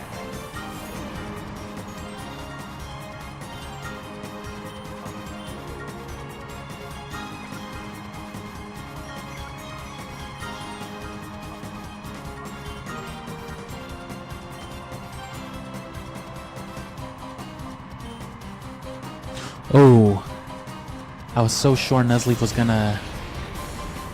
gonna fake out, but even if he did, it still was gonna kill Shelgon, so I don't know why I would have thought to do that. I guess I thought it was Gyarados.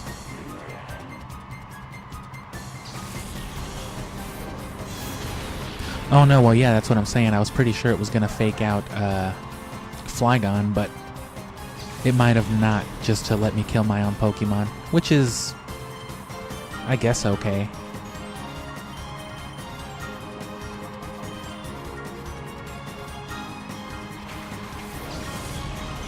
I mean, fuck it.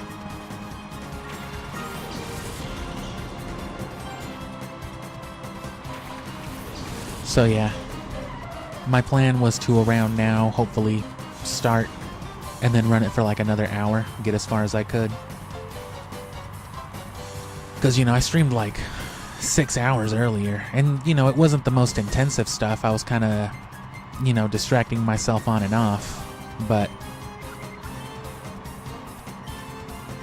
you know, still, I was pretty much doing just that for a while.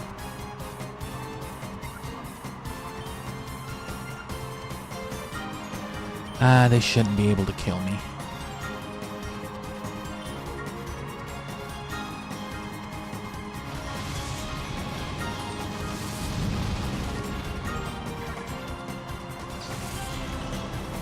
Whole ass work day just about. Which again, you know, I'm glad to not be doing it like that anymore. Which, you know, it's not like anybody but me's got me doing it this way. I've been building up to Pokemon pretty much since the start of the channel. Like I said, so I wanted to make a lot of it.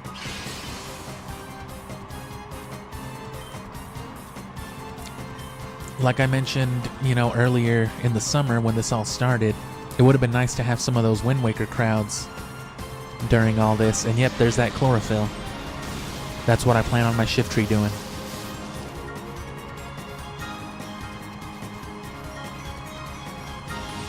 All the while, the flamethrowers being boosted, especially Charizard's.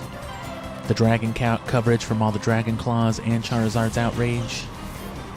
And Flygon's also going to get Solar Beam. The one already does, actually, the other Vibrava. It just needs the Dragon Claw and the Flamethrower. Because Dragon Breath sucks. It's alright for the stall, but that's about the only context that it's good.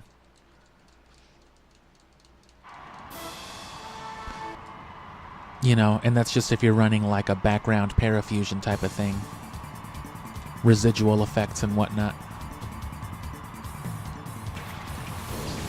And the only reason I didn't go with that team is because while the team is solid and I'm sure it would have had probably a more secure win rate, it's just so slow paced. For 100 battles, it's just not worth it, especially against the AI. That type of team is better against, you know, human competition. For the AI, for these clanker-ass trainers, it's just about,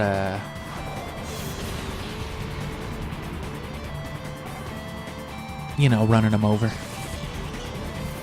And again, all of this stuff, the EVs and all that, are absolutely in excess. I mean, you already saw me do the first part of the Ore Coliseum with just the Pokemon I beat the games with. No perfect IVs, no EVs, no nothing. Just strategy and exploiting, you know, the AI's own aggression, you know, for the matchups, basically. But this is just to give us as much ease of play as possible. Just the fact that the important stats were concentrated on even a little bit with some of these Pokemon, like Shifttree's going to be among the weakest because he didn't get any attack investment despite that being one of his core angles.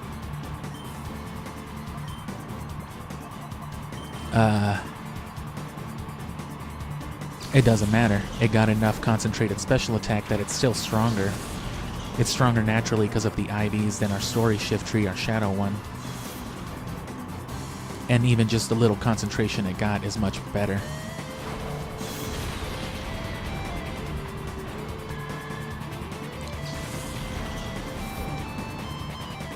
And again, this is all EVs as well. There's some defense EVs. 2 defense from the Aeron. I think it was like 2 special defense or 2 special attack or something from the Octillery. That HP, or that Blissey got us some HP. And again, the ones with the experience share are also getting, anybody getting experience is also getting EVs. And EVs aren't split, you know, they're just earned. So while the XP shares have to split all the XP, they all get the equal amount of EVs that both of the participants are getting. So everyone's about to get 2 speed EVs from this Swellow and like, I think it's 2 HP EVs from Marshtomp. And then anybody who wants to whip out a Swampert, that's 3 more HP EVs. Which of course if Shelgon were holding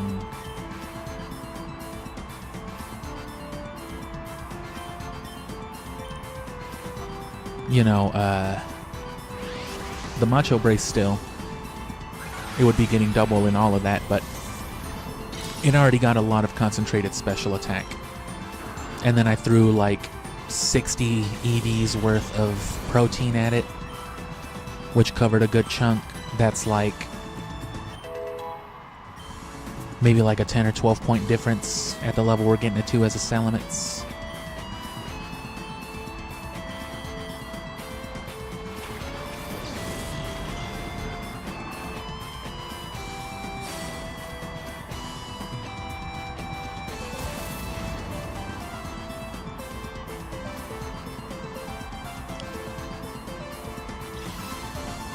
And yeah, a hydro pump from a Salamence is pretty much just as good as a hydro pump from any standard water type.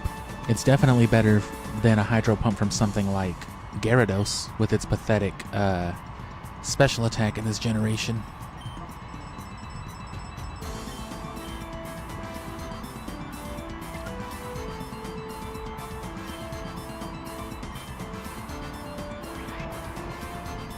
But it's good for that same reason. Its high power is compensation for the fact that it's not a water type. It makes up for the stab.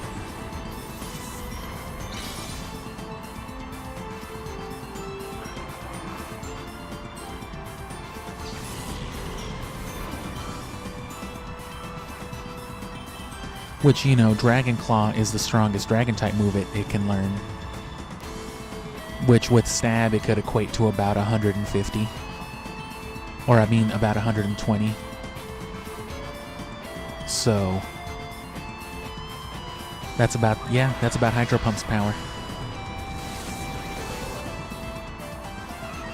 So on average, a Hydro Pump from Salamence should do just as much as a Dragon Claw from Salamence. Although I always thought it would make more sense for Dragonite to be able to learn Hydro Pump over something like Salamence. It just fits, you know, thematically.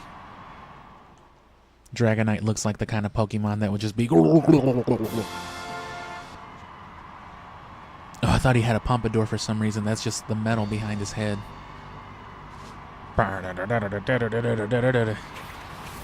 Man, what?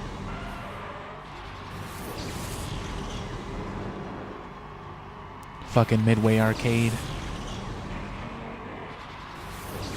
Looking ass dude, looking like he'd call you on the radio on a video call in the middle of a Midway Arcade shoot 'em up cutscene. Damn, bro, why you gotta roast him so specifically? Why you gotta get so particular about it?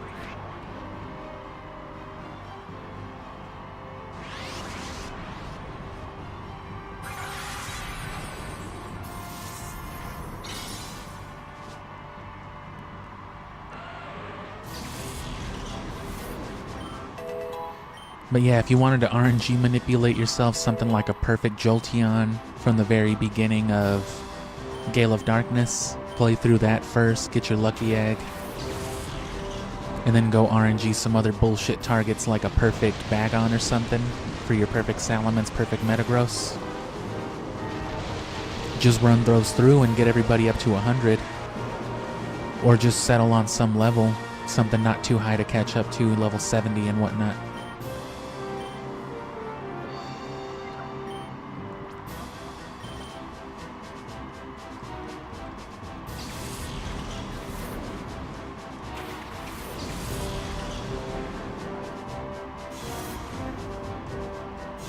And of course, I didn't edit for shit today. Not with all this streaming I'm doing. I try to do a little preemptive streaming at least to get some,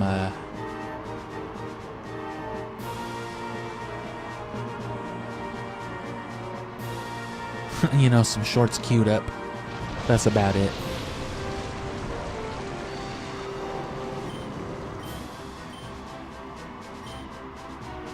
Oh, bro, you got an Earthquaking Gyarados too?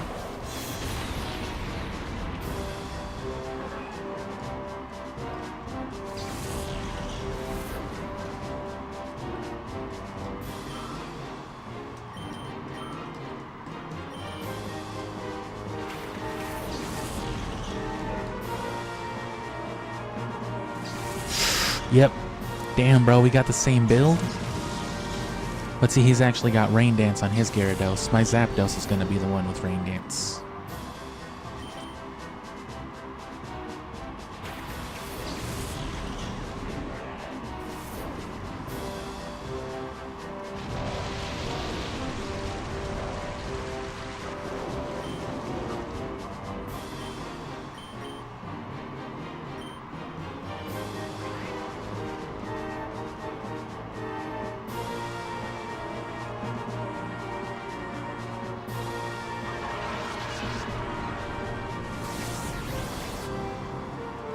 Yeah, like I said, you can't even do something cool like breed Outrage onto a Magikarp. That'd be cool. An Outrage Magikarp, not even evolve it.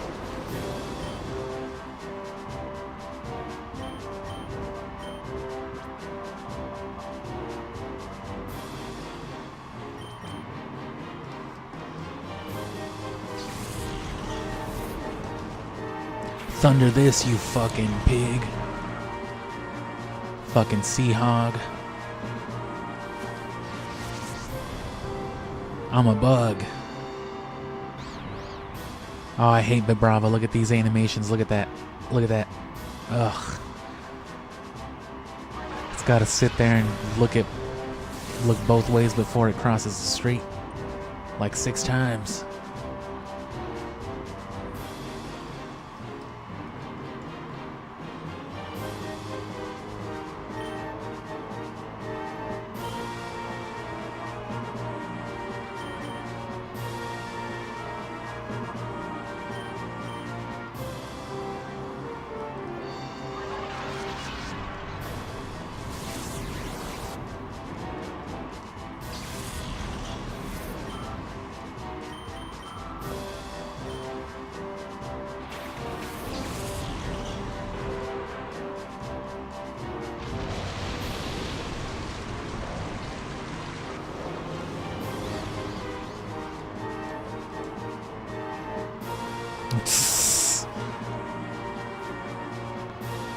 Fly back, look around all over the place. Oh, okay.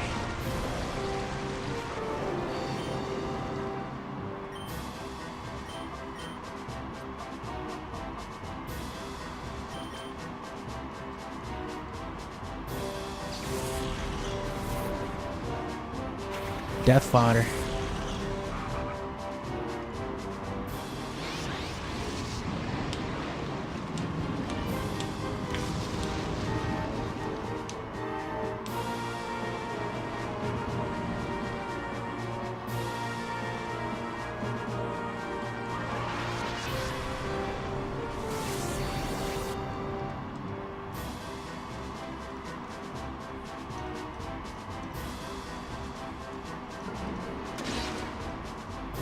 Oh, nice.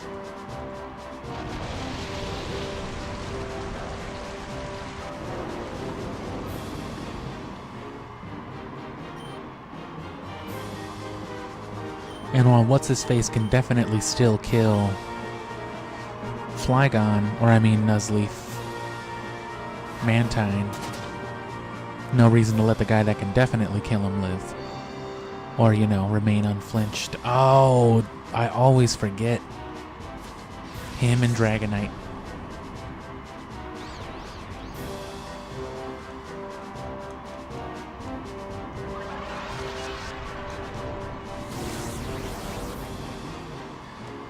It is definitely easier with Zapdos, but Zapdos also can't Earthquake half a team in one turn.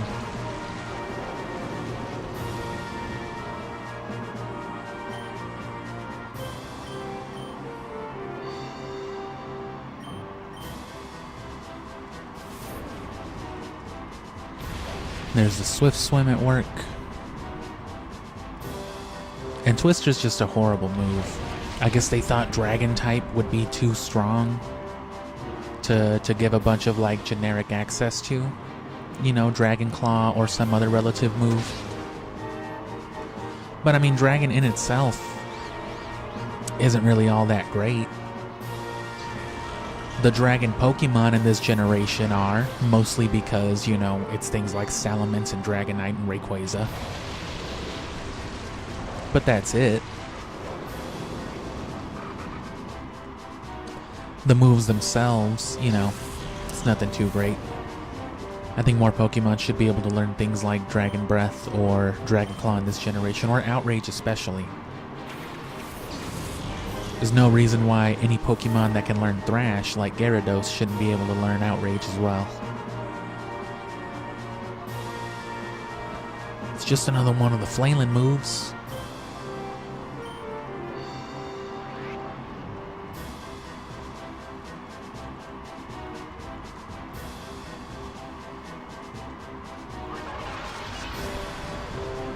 And as you can see, the length of the battles isn't as much of an issue as, you know, the act of grinding up to that point is. Those full level 60 scaled battles shouldn't be taking much longer than these are taking now. You know, because that's the whole point of this. But I guess we're spending the time now. Doing it the traditional way means spending, you know, a certain amount of time doing it no matter what you're doing or how you're doing it.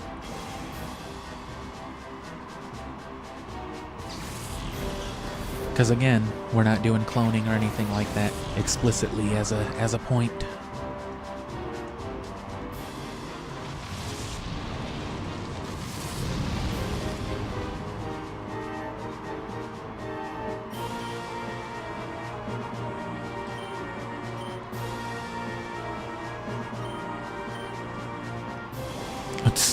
Okay, thanks, bro.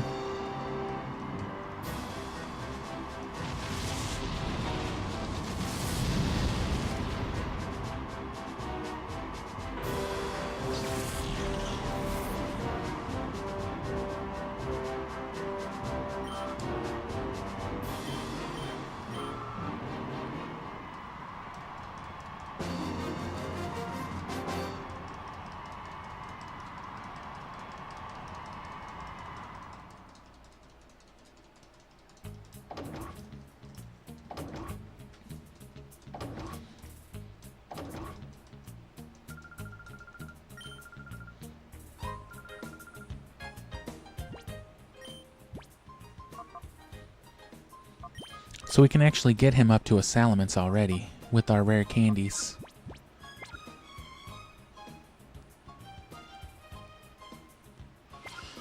I wish Zapdos hadn't leveled up quite as much.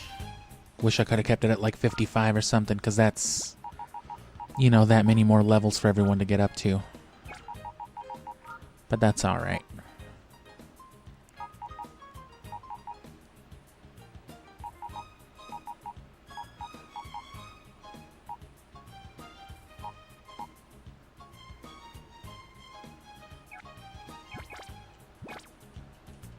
And yeah, we may as well fight, old Agnes.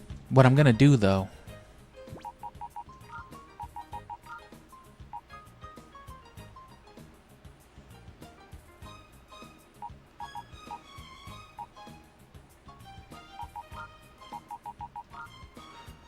Nuzleaf's a pretty easy level and it's already falling behind, so... leave him behind for now. Lower the pool for a little bit, but get a Zapdos out here for that necessary coverage. Because it is becoming more and more necessary. That Iron battle wouldn't have taken long at all if Zapdos would have just been there to... Which, that's another reason why I want Zapdos for this too. It's the only... I don't think there is any other... dual electric type in this whole generation. Everything else is just mono electric. Oh no, there's Magnemite, electric steel. But the Electrode, Pikachu lines, Electrike, Plusominin, Ampharos, all them. So being flying especially on top of that, right? Because Magneton being steel just makes it more weak to the ground typing.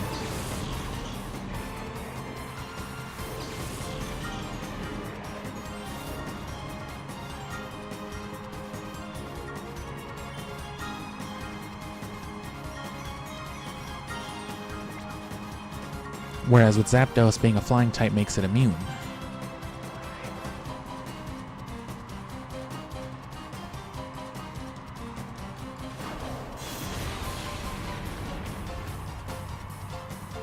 So by the end of this we'll have like 100,000 something, that's about 10 vitamins. So we can cover, you know, whatever is remaining. There should be plenty of attack EVs to go around between just Gyarados and Nuzleaf, who probably need them way more than Yoshi do. He already got his fair share of vitamins.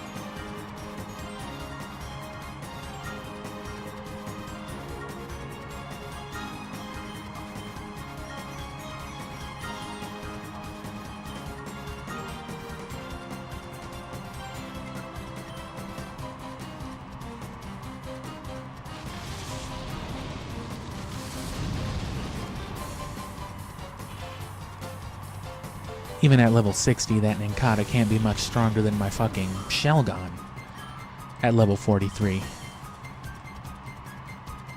Don't lie to me. Okay. That's appropriate. That's a bug.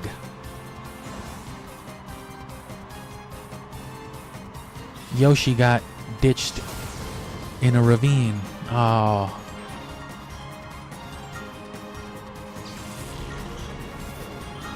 Yoshi would be a cool spin-off, or like, you know, guest character in Pokemon, though, a guest Pokemon. Yoshi and Kirby. Kirby's Inhale as a move, that would be fucked up. It could be like Porygon's Conversion, except it's a damage-dealing move. It's really weak, but it's 2 turns. It just locks you in on 1 turn. Make it real good in a double battle.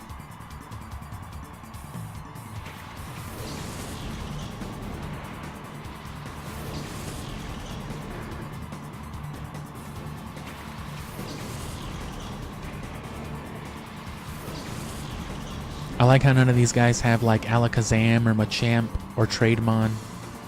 There's a few Trademon. That one guy had a Golem. But I guess because trading isn't as big in the Ore region.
Well, this Zapdos is at least faster than this Flygon, but the other Flygon should be faster than the other Zapdos.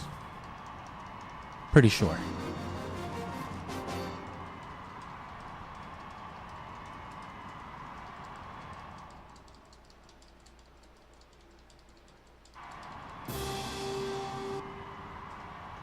Grons.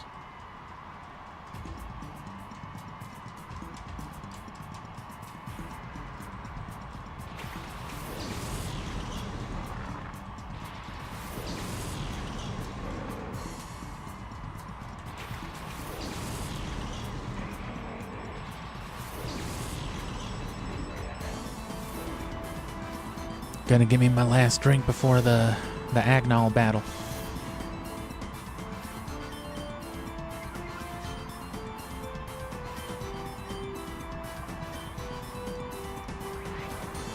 Actually, nah, I kind of want to keep drinking into the night, so I'll put it off. I don't want to drink too much.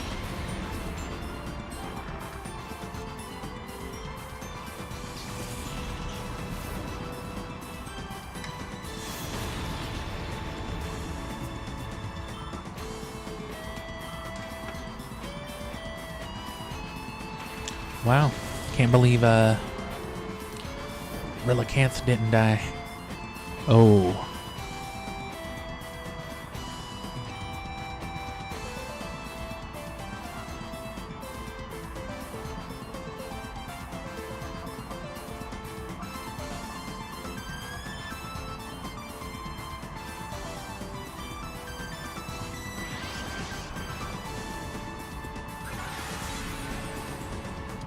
Murkrow's a good Pokemon, especially in later generations, because it has the Prankster ability, and it's one of those few pre-evolutions that actually has merit and worth outside of its full evolution. But that's a little more common later on when some of these like already functional Pokemon got later evolutions, and especially after the Eviolite item was introduced.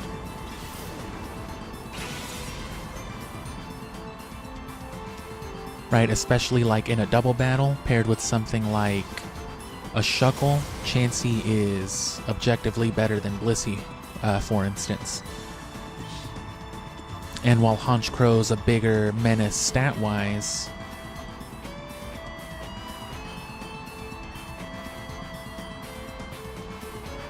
you know, with that Prankster ability in later generations as a hidden ability, Murkrow is a real good status, you know, just Effectmon.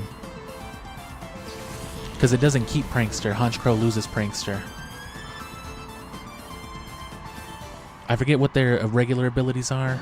It's like Insomnia, I think, and I don't know if they also have like Inner Focus or whatever. But then their hidden ability for Murkrow, it's Prankster, and then when it evolves into Honchkrow, it gets Moxie. Damn, evolving mid-Coliseum. I'm gonna go get my... Nah, you know what? Nah, like I said, I'm not gonna get my drink. That's 2 Flygon?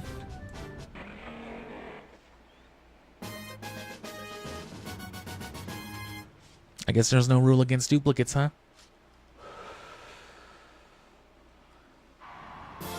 Game crashes. You fucking cheater.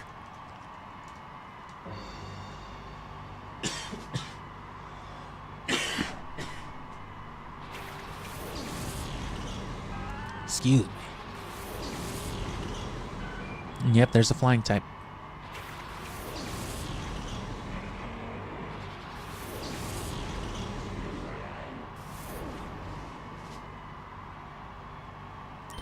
If it gets to at least 45, I'll evolve it, because it'll be more useful and can level up even faster that way as a Salamence.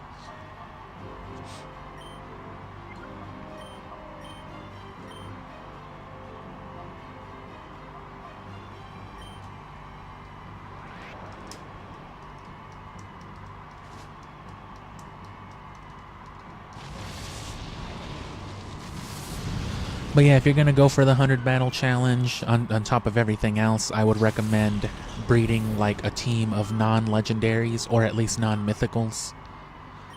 Just because you don't want to stop at the 100 battle challenge. You want to have Pokemon for the Battle Frontier, you want to have Pokemon for the Or Coliseum. And like I said, those will not let you use those Pokemon explicitly. You could just do those first as well. Right, because if you can do the Or Coliseum, even just one round of it, but especially if you can do all like 7 or 8 rounds, you will wipe Mount Battle's whole ass, you know what I mean? Even without legendaries, you'll be fine. Or again, mythicals, because you can still use, you know, Zapdos, Articuno, Suicune. Just no Mew or Mewtwo, no Celebi, no Ho-Oh, no Lugia, no Jirachi, and no fucking dinosaurs. No Rayquaza, no Kyogre, no Groudon. But again, for Mount Battle, you can actually use those things. But unless you're also RNG manipulating and EV training your legendaries. Damn.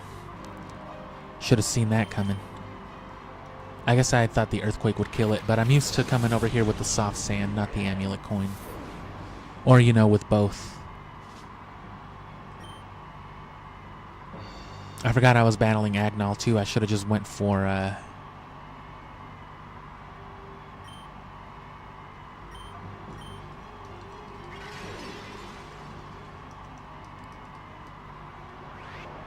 should have just went for Zapdos, yeah. And you can see that these guys are still worth it, even more worth it, because these guys are like almost 10 levels higher than what's his face, you know, Somek.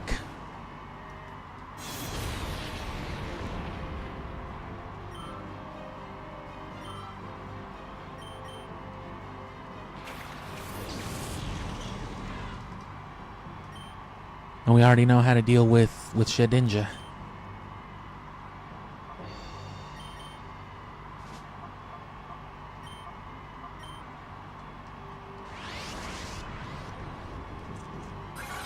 Shedinja does have a pretty mean attack stat too.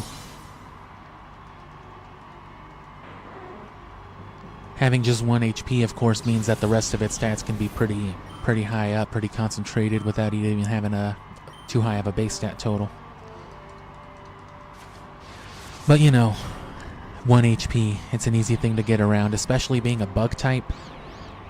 Fire is easily one of the most prominent types in like all of competitive Pokemon, I'd say. Any generation.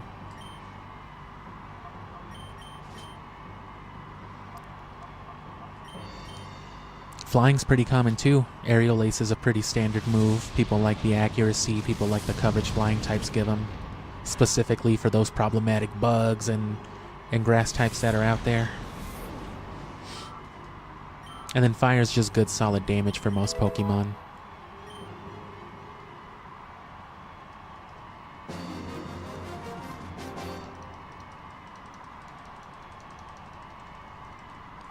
I see you are skilled. Oh, it's like Logan. Fucking Logan.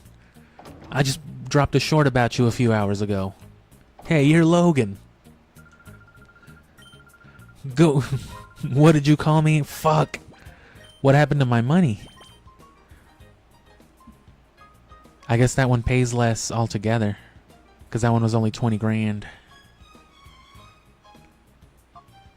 The other ones were like 40 and 30 something. So everyone's still about 14 levels too low. I have enough rare candies to just jump one guy up. And I think a few more too, but because I used my ones on Gale of Darkness, I've already used a few from Ruby.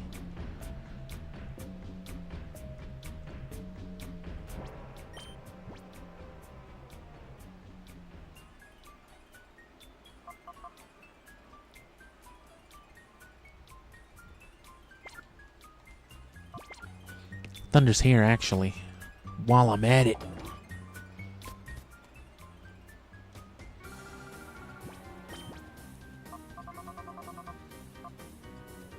Because I don't need Fire Blast. There's no Solar Beam here. Don't need Blizzard. Don't need Protect.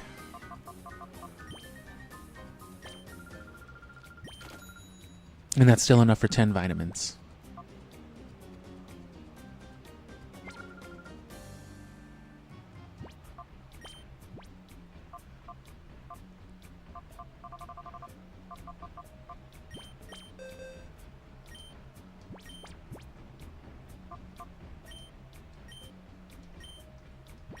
Lots of good Kantomon can learn Thunder too, as well as Lapras, another good water type to throw Thunder on. And there's our moveset. Actually, no. I still want Aerial Ace over Rain Dance. Because again, Gyarados is one of the meanest Aerial Aces in the generation. I think Dragonite and Salamence still beat it, but...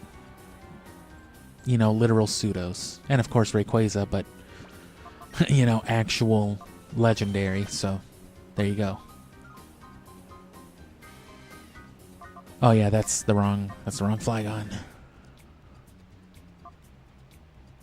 I still gotta get Solar Beam on Nuzleaf though.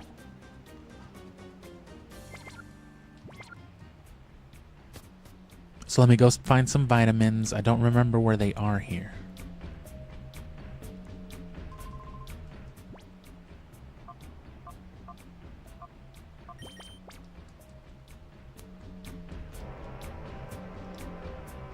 And that's another reason why the later areas in Mount Battle are good places to train, because it's not just about the levels. You know, you're getting pretty concentrated EVs. You're going to get a lot of, like, speed, probably, and probably, like, defenses more than anything. Because they like to throw out their tanks, you know, those special defense mon, those HP mon. A little of everything, of course, but... probably more concentrated towards that, but the important thing is that you'll be getting him with a lot of XP and in... I think it's here. And in, like, you know, large quantities rapid succession.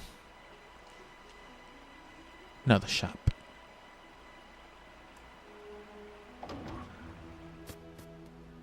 Bro's just camping out at the door.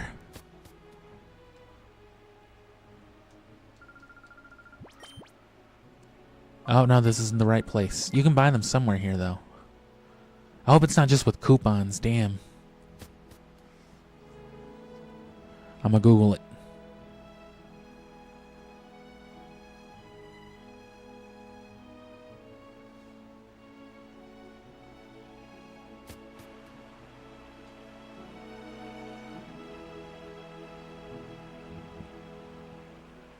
Looked up Coliseum vitamins and Google showed me fucking like colon pills.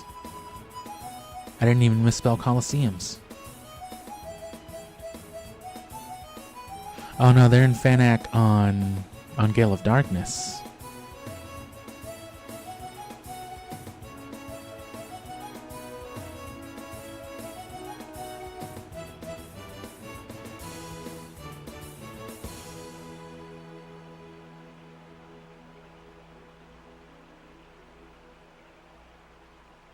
Okay, yeah, it's a gate village here.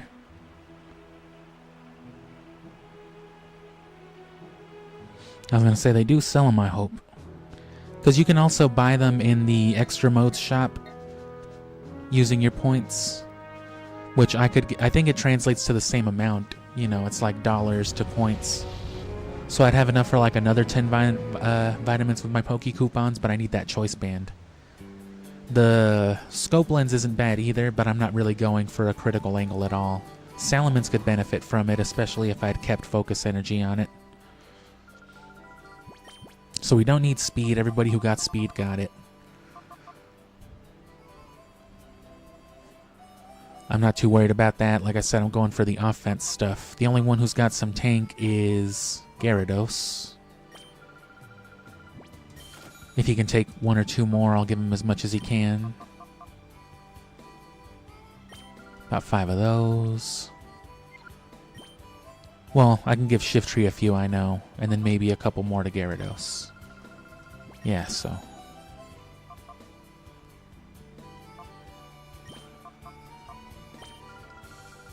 And special attack to whoever will get him.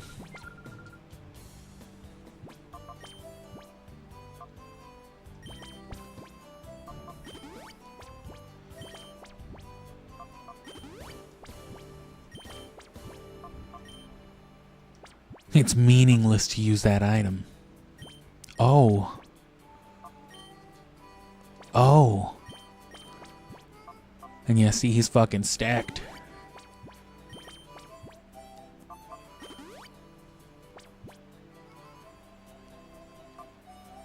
And then I'll give these to Nuzleaf.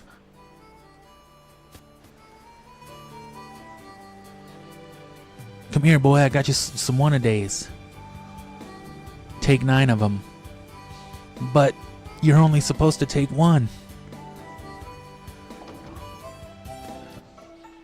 I feel like Nuzleaf wouldn't taste good, wouldn't make a good salad.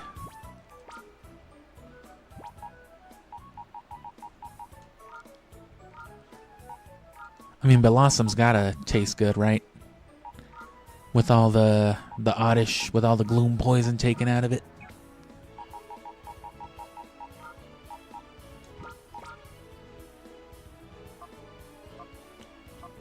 The Thunders and all that don't really matter as much, like I said, because you can just buy those with money. Ice Beam and all the relative TMs are a little rarer because, you know, they cost coupons on here, they cost coins in Fire Red and Leaf Green, and I forget how you even get them in Ruby Sapphire Emerald. I think points as well.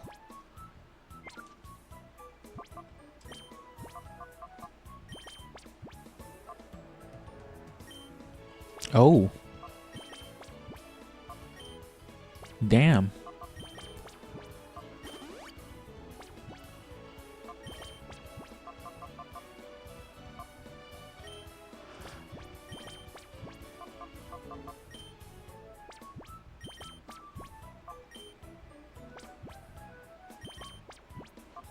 Zapdos definitely has enough. Well,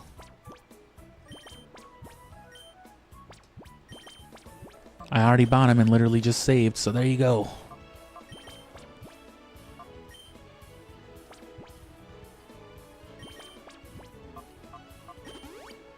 Okay.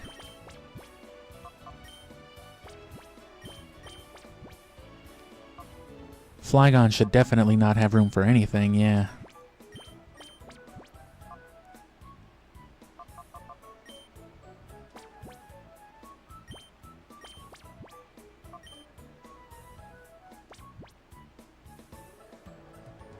Well, shit.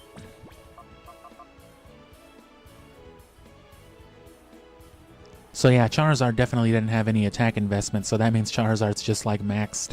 He just can't take any more EVs, which yeah, that should be enough. That was like 30-something battles, all with like nothing but 2 and 3 XP yields. Even more for, you know, Bagon and Gyarados, because they had them Macho braces.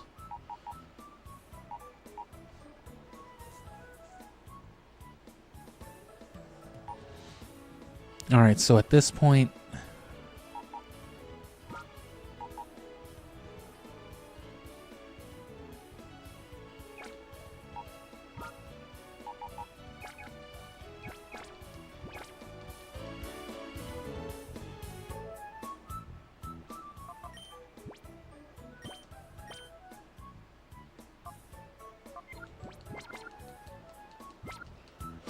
Alright, I need another Solar Beam anyway.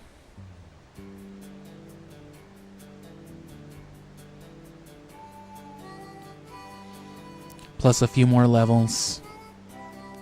And I want to round... So I'm going to go to the Railgam Tower. And what I'm going to do is I'm just going to go ahead and drop some of these rare candies and just get up to Salamence.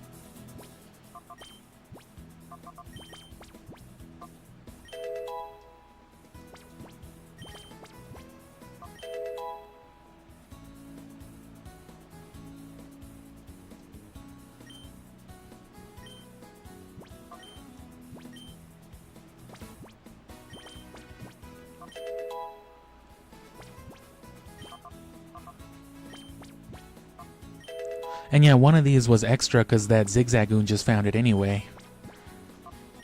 Because I think in Colosseum, as well as Ruby and Sapphire before Fire Red and Leaf Green made updates and changes to it, they hadn't adjusted the way that pickup works with level and the things that it can pick up. So there was less variety. Yeah, they just made that shit green as hell. They didn't really accent the eyes or nothing.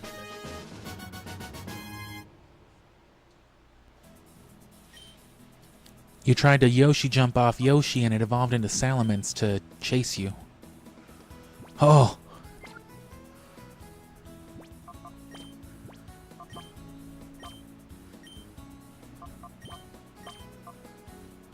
Why is he just grinning like that? He's just like, yeah, I'm a shiny Salamence. Yeah, I'm the only one with a nickname. What of it? So even lower XP yield here. But there's some TMs to be gotten here. I don't know if... Well, wait, I'm thinking of Gale of Darkness.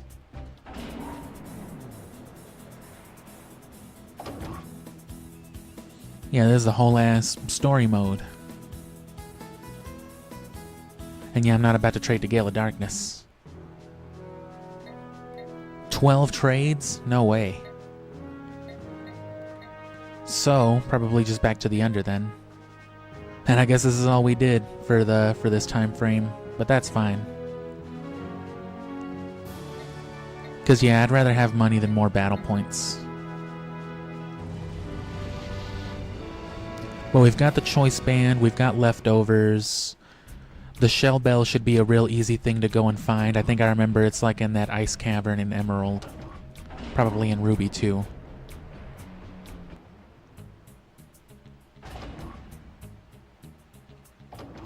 And then I think I'd actually rather have the soft sand for Flygon, because it's especially going to need it because this Flygon doesn't have the best attack stat. It's not bad. It's like a 16 IV, but I didn't invest in it. I invested only in special attack and in speed. And then whatever few stray EVs it caught along the way, you know.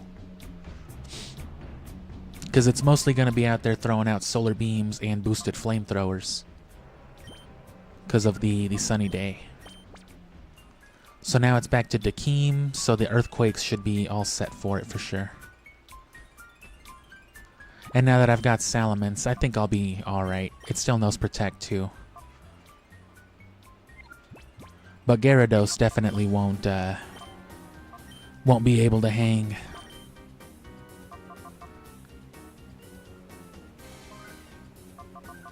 So we gotta get them up to 59. They're almost there.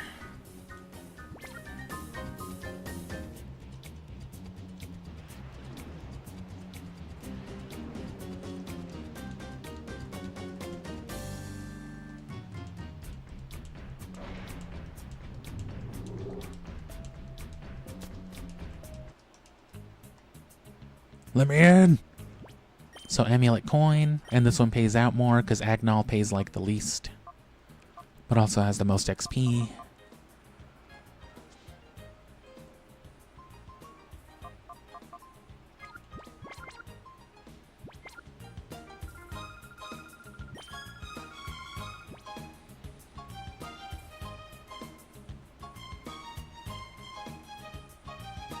Yeah, everyone's good. No, I've already used this solar beam. The one in Sapphire should be real easy to get to, though. I just got the one in Ruby earlier. It's just in the Safari Zone. So I need to get that. And then just a couple flamethrowers. And that's it for our movesets.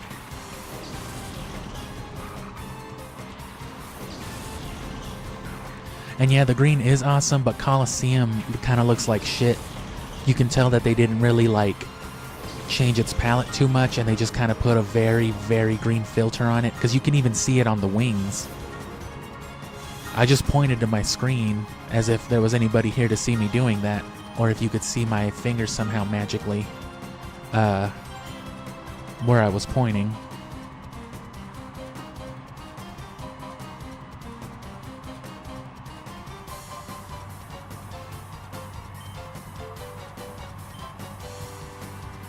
And damn, I forgot to teach Salamence Earthquake, now that he can learn it.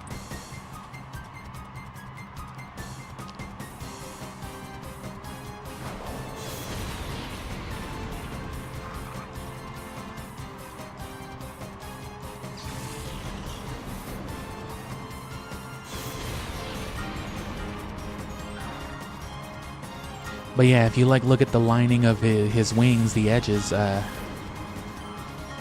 where you can tell it's just supposed to be like, I guess, illuminated, just like lit up. It's just like yellow and nasty because that green tint is on it. I guess what should be like white or light red. It looks much better in 2D when it's colored properly because the wings and everything remain unchanged. And that's why Bagon looked so weird, I guess, too. I couldn't quite figure it.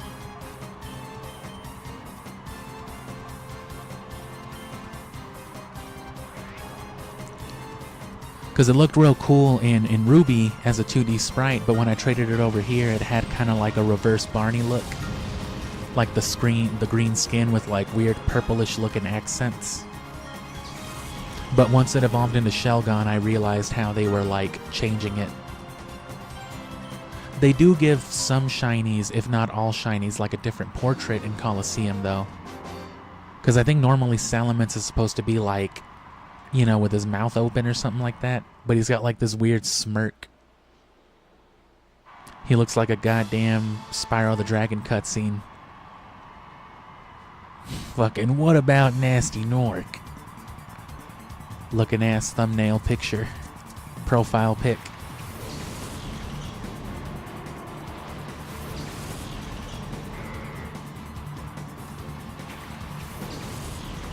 And I like that the shiny Salamence kind of matches the Flygon, and then the shiny Flygon kind of matches the Salamence. It sort of reminds me of, Nidoking and Nidoqueen. Their shinies match the others' non-shiny or original. Which I wish the Nidos were in Ruby and Sapphire too, like just out in the wild. Because the RNG sounds a lot more inconsistent and time-consuming for Fire Red and Leaf Green. So I wouldn't want to have to do it on there, but I would like a shiny of each. A shiny and a non-shiny of each, all competitive grade, to throw them in a team together.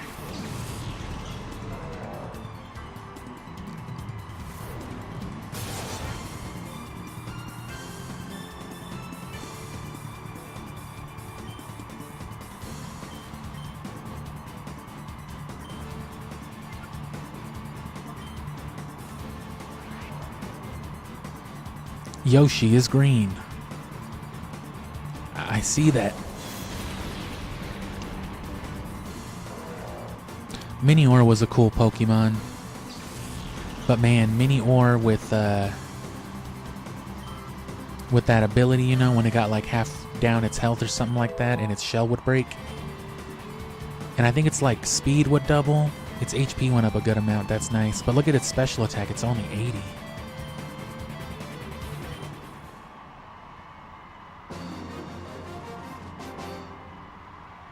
Although, again, it's mostly for the Thunders and the Surf especially.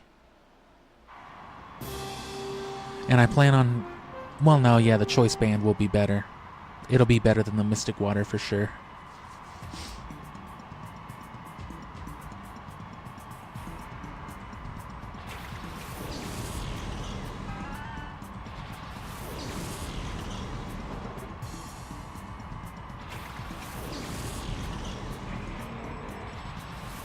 But yeah, without access to, Hydro Pump, since I didn't breed the Salamence.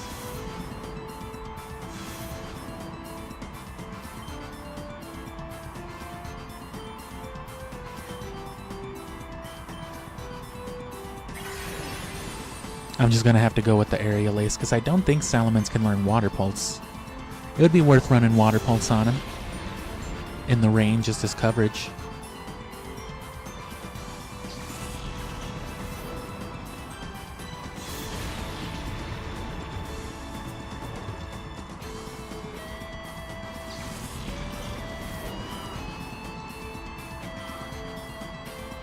Yeah, and even if at like 10 plus levels below, he can't quite compete. Salamence has a much stronger presence now, and being a flying type, just being naturally immune to those earthquakes, does real good. I knew I should have hit the Rock Slide.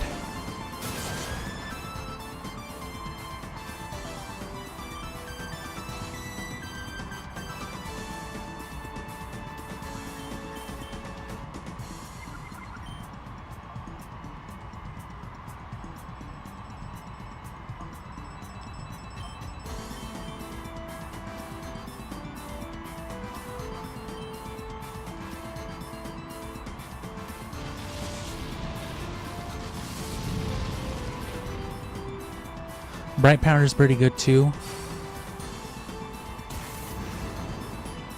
He literally survived with 1 HP. That's pretty fucked up. That's pretty stupid. At least I know they're both dead.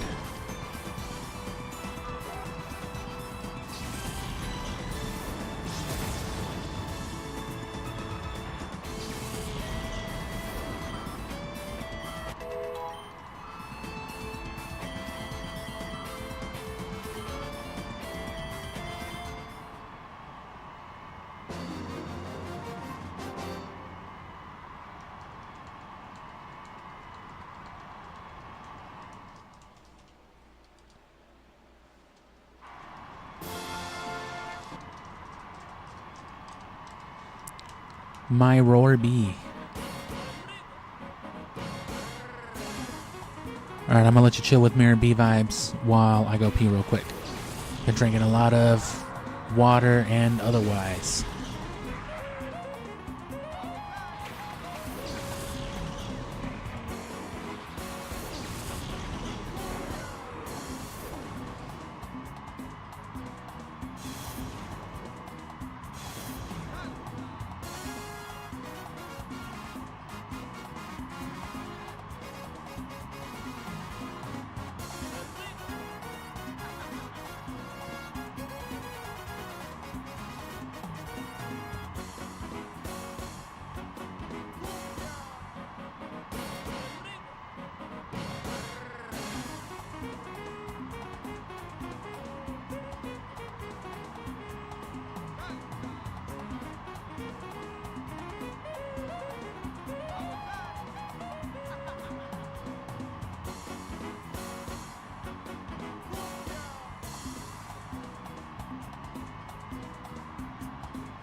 And all things considered, Ludicolo would have been the much better option for this team than Salamence, but what can I say? It's my favorite Pokemon.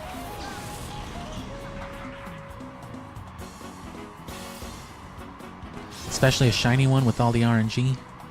I always wanted me a shiny Salamence in Gen 3.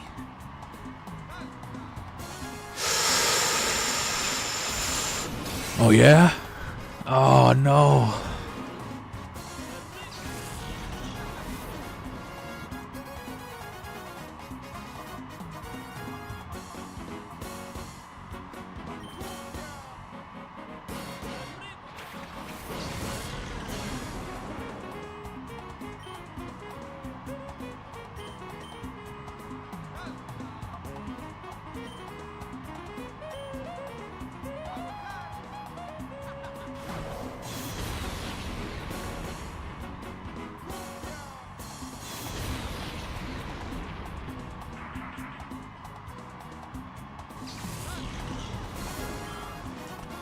And besides, in order for Ludicolo to have been truly great for this team, you know, to have been a real centerpiece, you would have needed to do some Battle Frontier, get some battle points for the Emerald Tutor.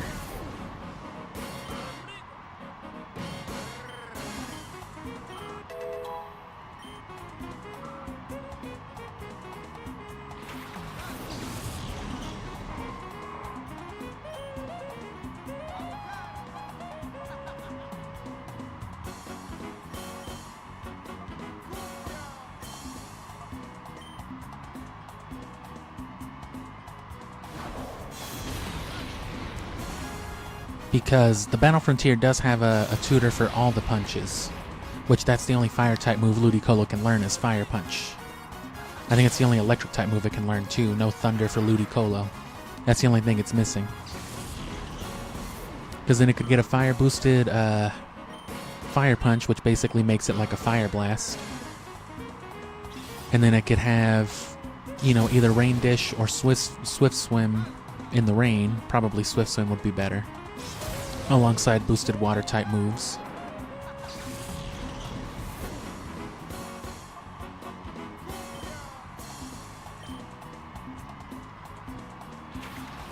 And you know, if it comes out during the sun, well then you got your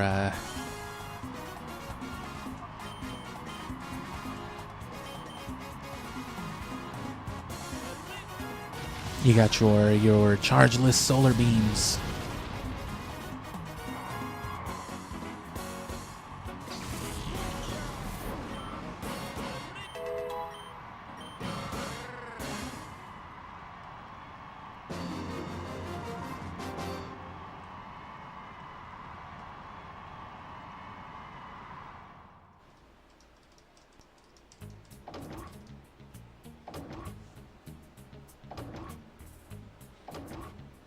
Did you get Ho-Oh yet? Fuck you, lady.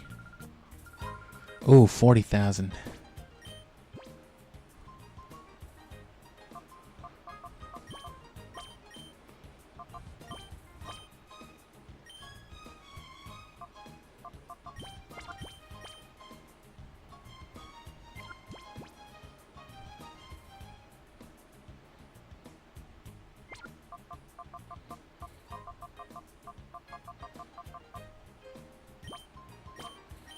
That was the wrong Flygon.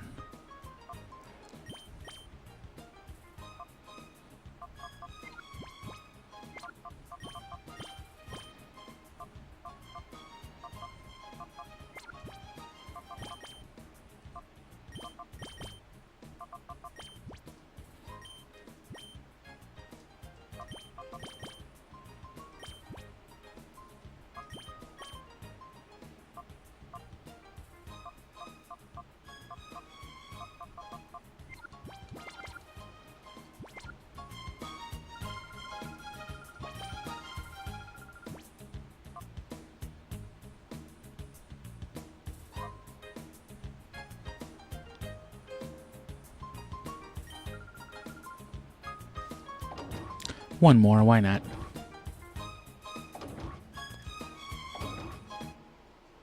Nothing else to do.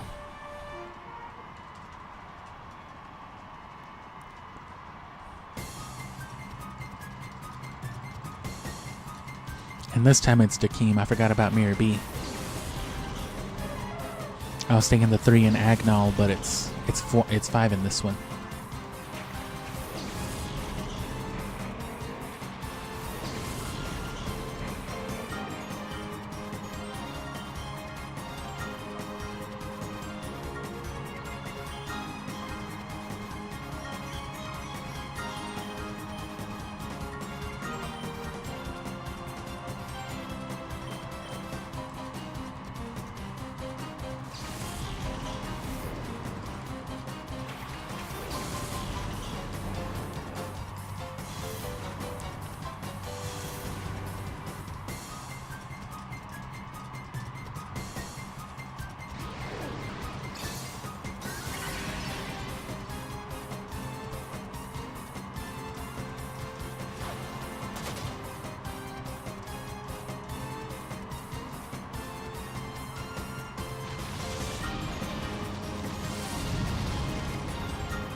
My Wii Remote's just been on this whole time. I didn't realize that the Nintendo software just forced it on. I don't even have the Wii Remote functionality turned on. Because, you know, it lets you choose whether you want to use the actual GameCube ports or if you want to emulate the controllers, and then it'll let you use the Wii Remote and everything that you can plug into it. But, you know, I'm trading with Game Boy, so I need the actual ports. Which means it'll read the controller ports and not the Wii Remotes, so I don't know why it keeps the Wii Remotes on. It literally isn't even reading the inputs. It's crazy.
And streaming on the weekends always kind of hit or miss too. The weeks tend to be a little, you know, the middle of the week tends to be a little more regular or steady. But on the weekends, sometimes you got a lot of people on the internet, and sometimes there's not really anybody on the internet.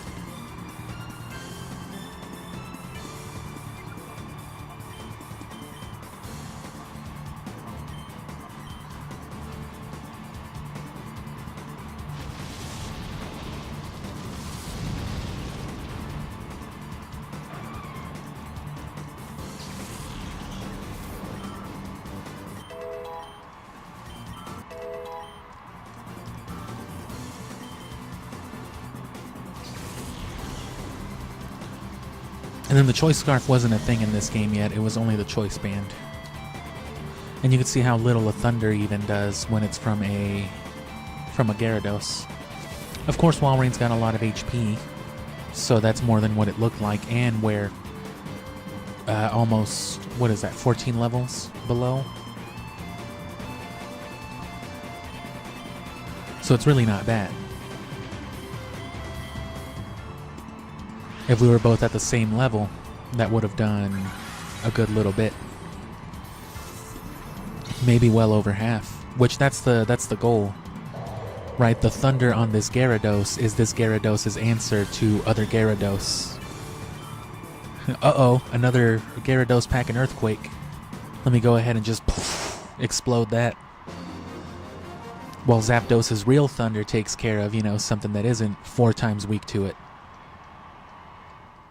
So yeah, 4 times what I just did to Walrein, or I guess twice what I just did to Walrein, would be like 2/3 of its health. So on something like a Gyarados that has not quite the same big fat HP, but especially not the same defenses, we don't gotta worry about things like Gyarados. A Mantine might survive a Thunder from this Gyarados, not with a lot of health, but anything that needs to be dealt with Thunder should be able to be dealt with just 1 or 2.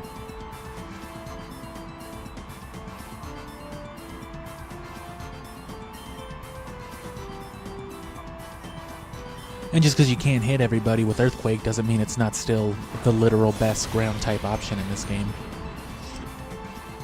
And that's why I will go Soft Sand for Flygon, because I don't want to be locked into Earthquake. I plan on clearing as much general space with it, but right, I hope to open up Earthquake Sunny Day pretty much every battle.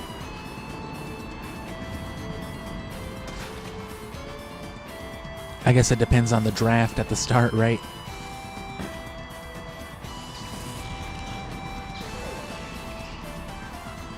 What a piece of shit. They critical hit for no reason. I swear to God, it's just to keep you from gaining XP.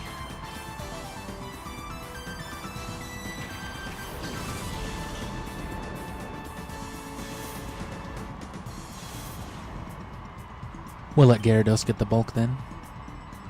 If that's the way it's gotta be.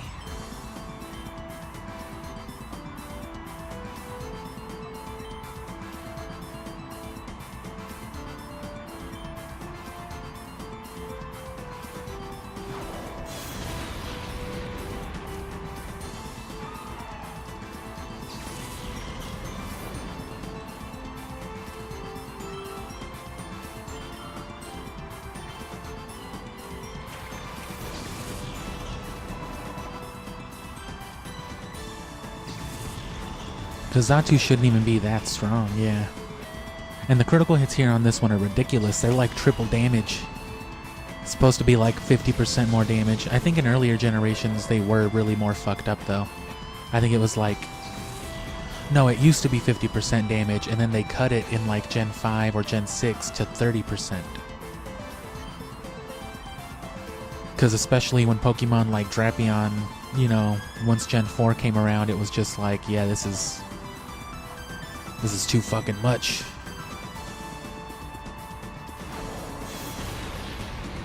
You ever been cross-chopped? Or you ever been like X-scissored? Or what's the other one? Poison slashed? By a scope lens sniper Drapion? Good lord.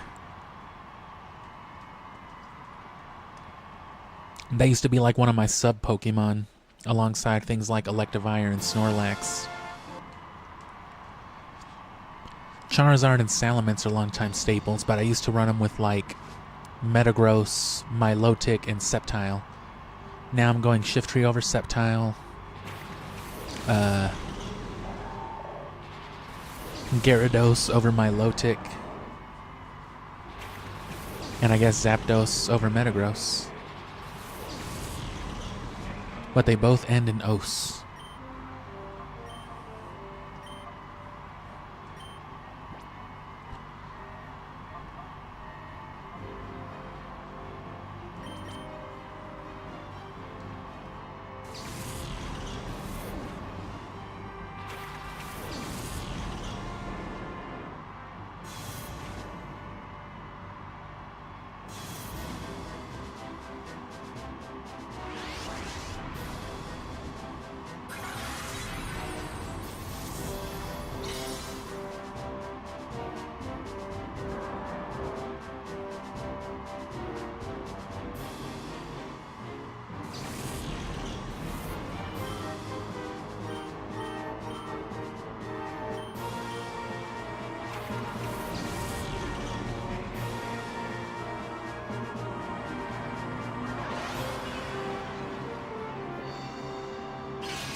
Oh, okay, that does it.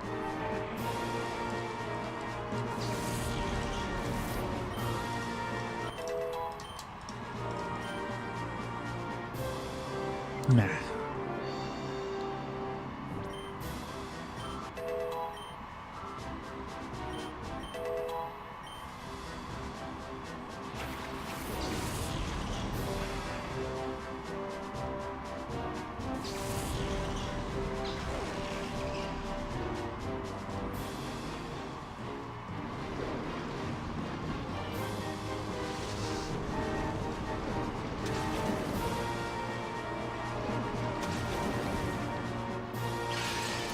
Doesn't look very super effective.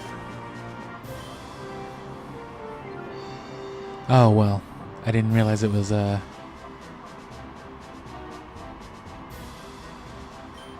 didn't realize we were doing all that either.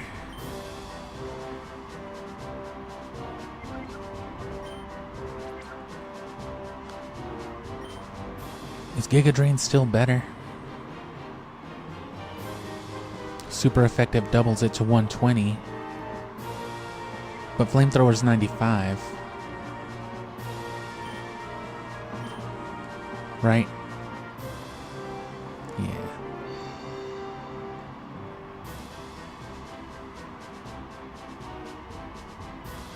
Oh yeah, so the Flamethrower is much better in this instance. Even without the super effective because of the boost. 120 versus, let's call it, 140, almost 150, basically a blast burn. I should kill Soul Rock.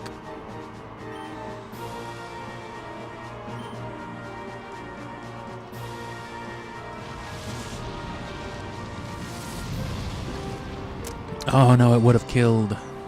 what's his face?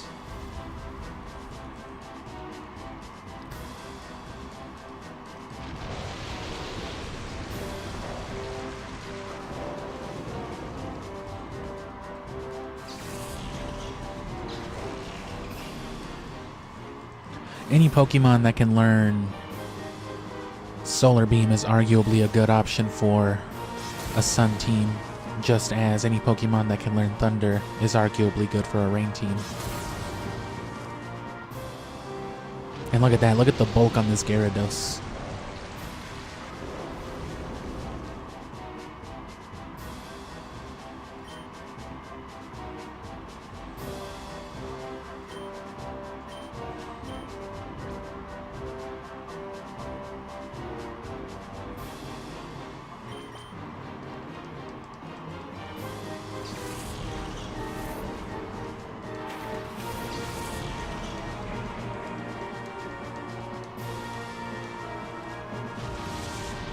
Just have two Flygons out here hitting double team.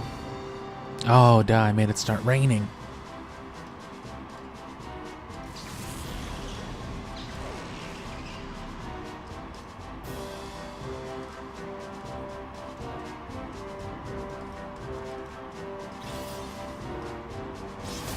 Oh, I thought Flygon avoided the attack, though.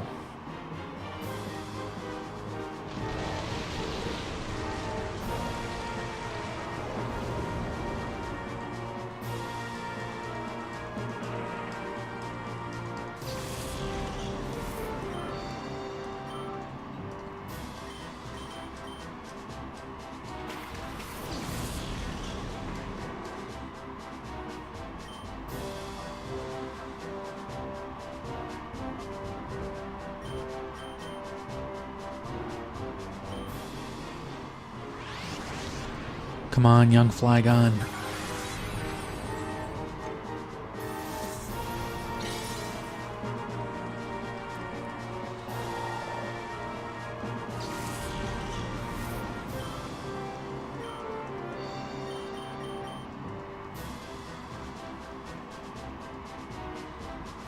That's a fast Flygon.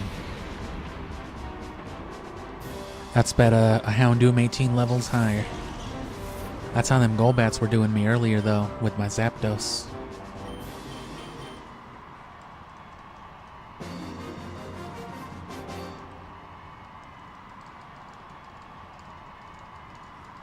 And I'm just going to keep doing this while we're at it, because when the need arises to buy a bunch of vitamins again. We're getting a bunch of money. Trade something over here, spend a bunch of money on vitamins. Fucking drug them up.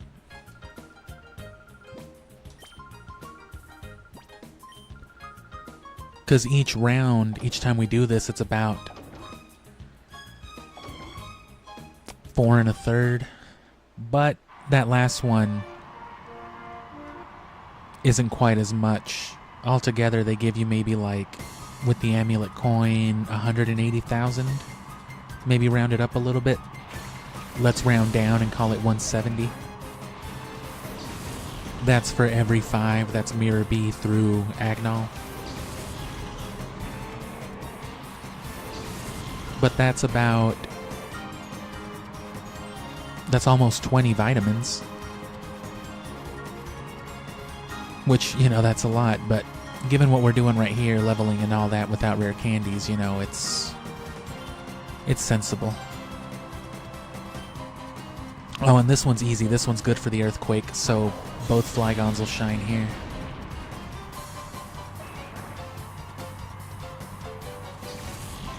And, because this one ends with Venus, that means we get to hit Blissey for a bunch of XP too. So that Blissey, it's probably one of the highest XP yields in the game, or definitely in this game. Maybe even in Gen 3, not including the secret bases, where you can, you know, get a level 100 Blissey. But that's only once a day. You could cycle this whole thing in probably less than an hour with a competent team, even if you're training like I'm doing, just one guy doing the bulk work. And if it comes down to it, assuming it's an appropriate team, this is the plan for Mount Battle. Get Flygon out here, get Gyarados out here, and just Earthquake, Earthquake, Earthquake, Earthquake. And when they fail, have Salamence come out and do it. And then Shiftry, Zapdos, they're just there for the hyper-specific stuff. Anything that doesn't want to die from that can get Sky attacked or thundered to death.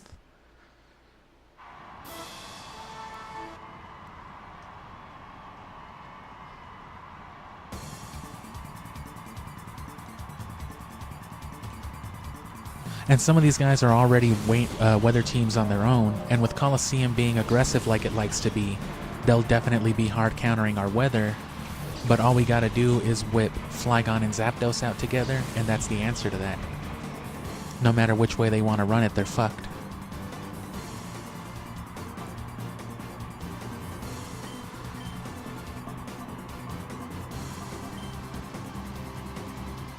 Because Solar Beam means, Sunny Day means instant Solar Beams from Flygon alongside boosted Flamethrowers, and Rain means free Thunders for Zapdos. On top of extra sensory making people flinch, which I gotta find a King's Rock for that. And that's why I'm not gonna buy the King's Rock. You should be able to find one on the Sevi Islands. And then I'll save the other one on the Sevi Islands on Leaf Green for a Slowking. Slowking was a very real option for this team too, because I love Slowking, but I decided against it for some more RNG Hoenn. It was just so easy to get some of these IVs. Because again, especially for this stuff, you don't need a full perfect spread. This Flygon is excessive, but it was an easy hunt, so I did it. I can find this frame again and get the exact same EV spread on another appropriate Pokemon. Yeah, 2 Earthquakes works again. I just have to find the right one. It's like mild. It might be good for like an Alakazam. If I can find an Abra on that frame at least.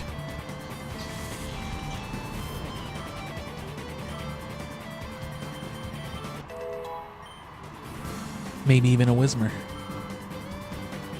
Although I'd want definitely good HP for a Whismur, so.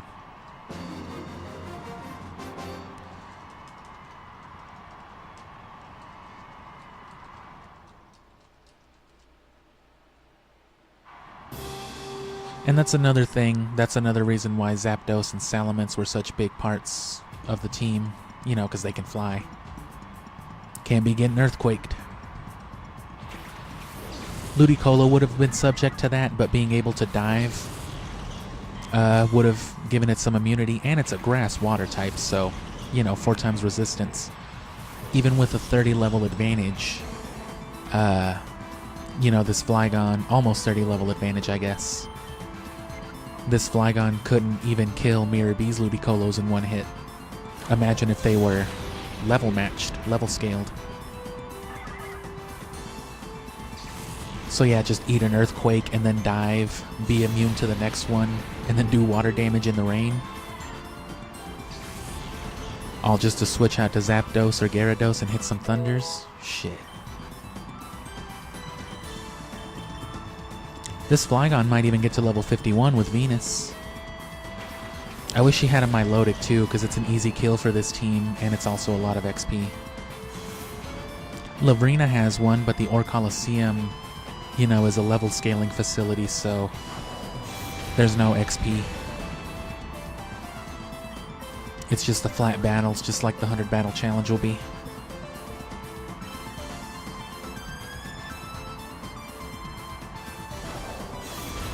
But you can see why we didn't use those earthquakes all summer long. So we still have a bunch. We used the one from Gale of Darkness on the story Flygon from Coliseum.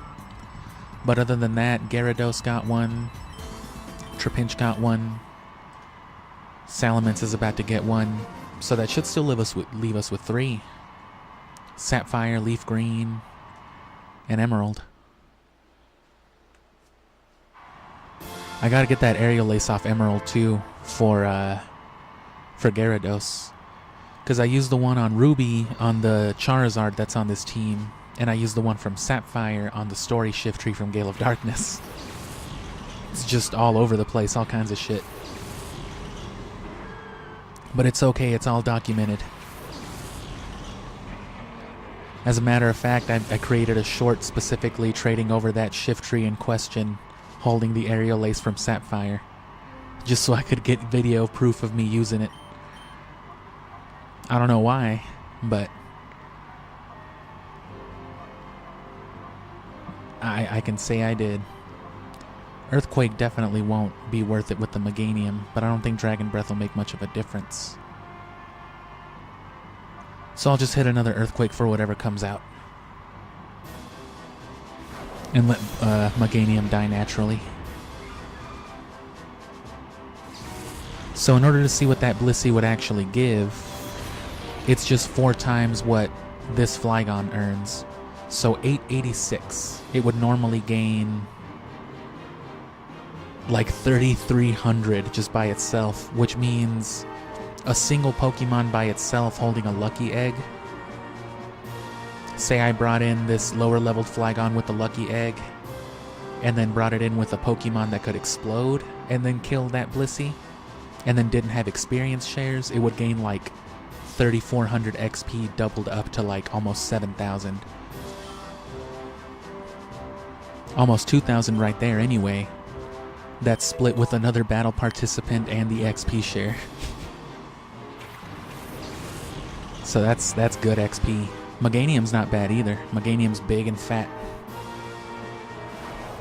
Not as big and fat as Venusaur, which you can watch the first part of the Ore Coliseum that I uploaded a couple days ago. And watch that nonsense.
Nice.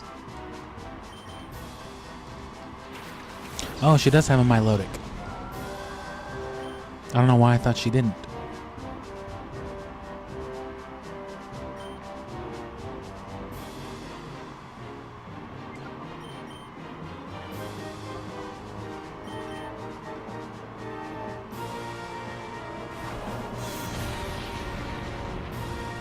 I should have switched into Flygon. Flygon didn't get XP from this at all. That means Gyarados gets a bunch, though.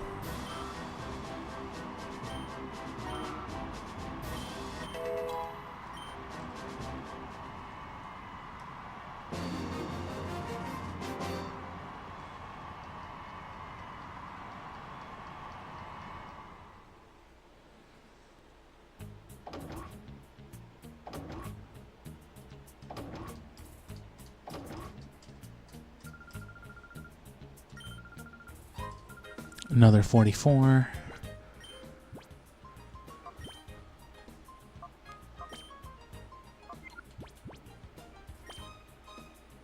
So he's almost level 50 though.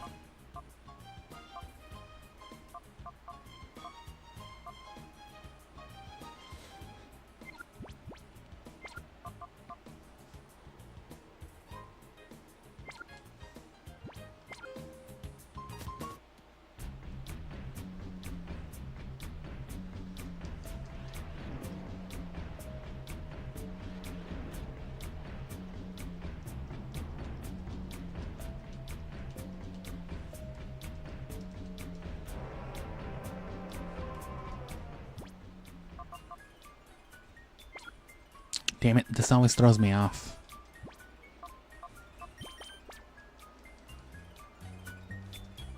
So the thing to do now that everyone's a little higher leveled, I don't know how well they'll handle Area 10.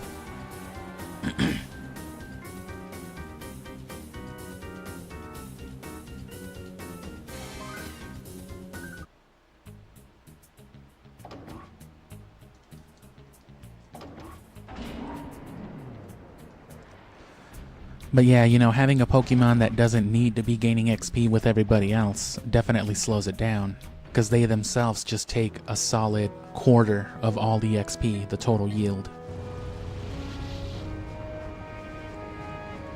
So everyone who we need to level up is working with only 75% of the total pool, but up until now they couldn't really, you know, stand alone.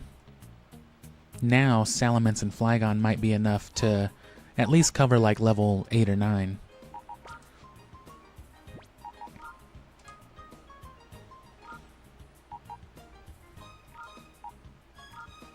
Damn, that's a cool ass little animation for Salamence.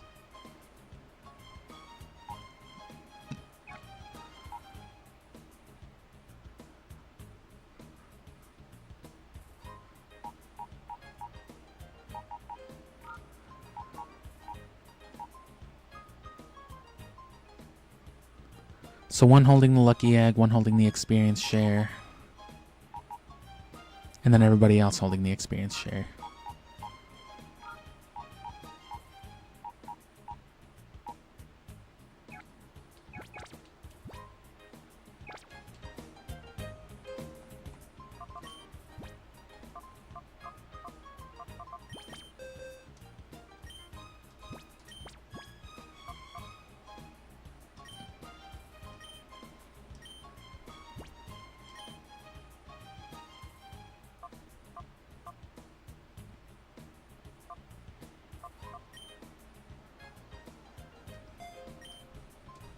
So flamethrowers for these dudes.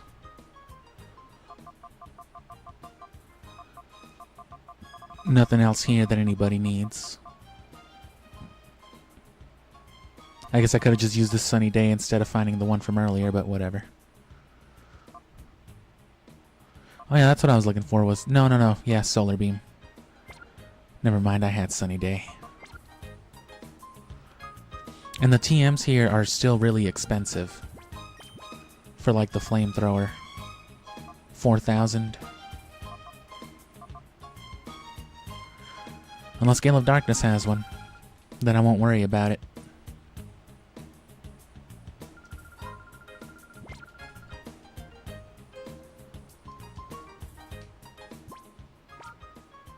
And it's still not worth putting Zapdos, because Zapdos is who we're catching up to. So we'll actually just do a party of 5. Which is good, because that's one less Pokemon to tack an experience share onto. So the experience share will be split 4 ways. And then Salamence will also be getting 50%, or like a quarter from just participating in battles, so... a quarter plus an eighth.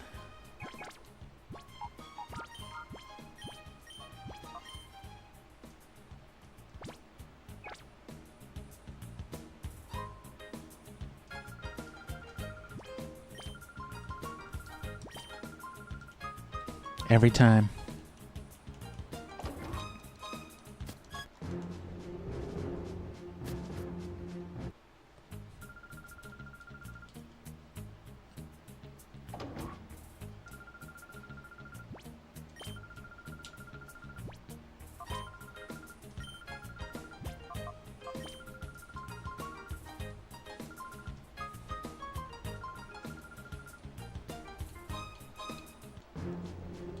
Let's see if they can handle this dude even.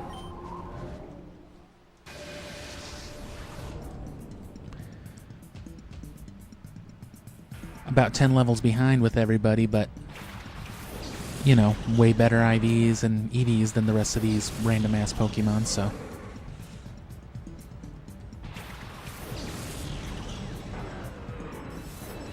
You really think old man fart-ass knows what RNG manipulation even is?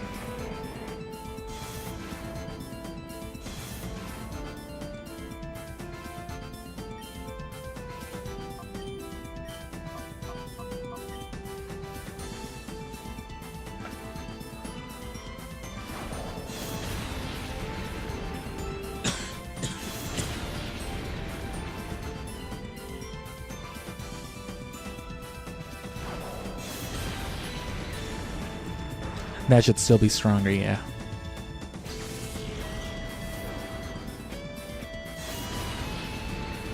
Oh.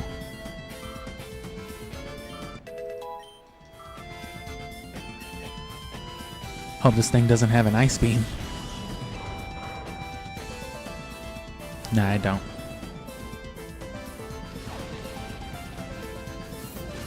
And see, I don't have my flamethrowers specifically for this reason, for Cacturn.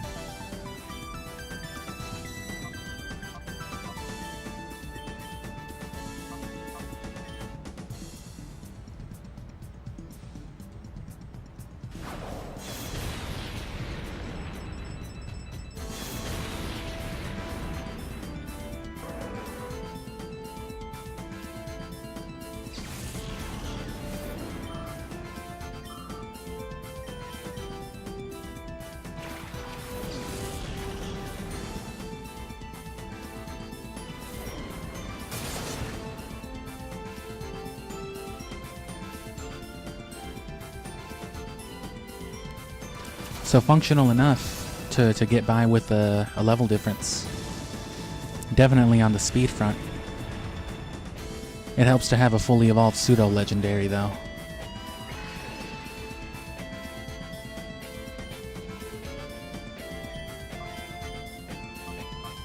Wow, you've got a green pseudo-legendary? I know, they made him like that. There's literally never been a green pseudo-legendary before Shiny Salamence. Show me one. Shiny or otherwise. There isn't one.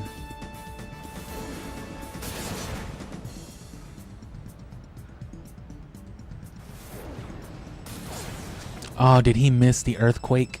Fucking Sandvale.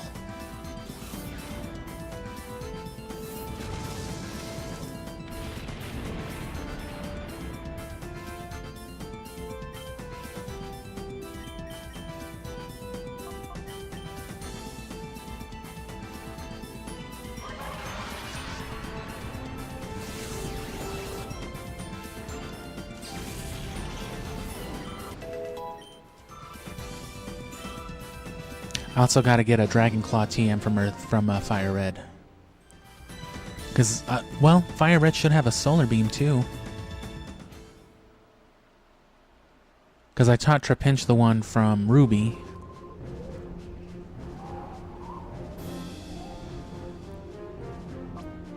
No, I'm going to go to Area 9. That's a little too much. It's passable, but I'm trying to get through this a little quicker.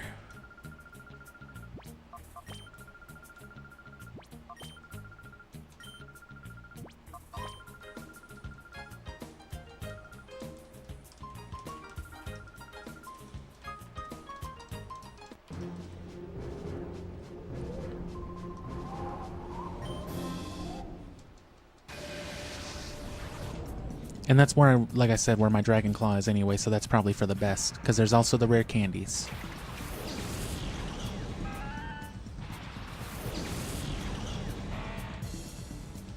Of course, Ninjask is going to be faster.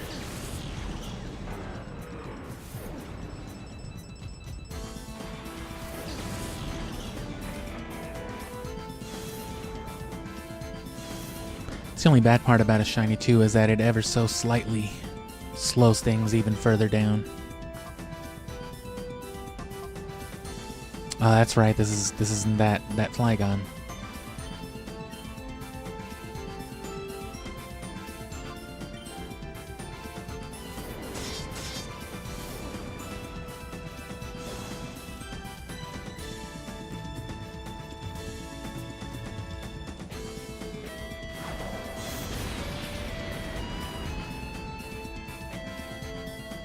Rock Slide's gotta kill Ninjask, assuming it hits.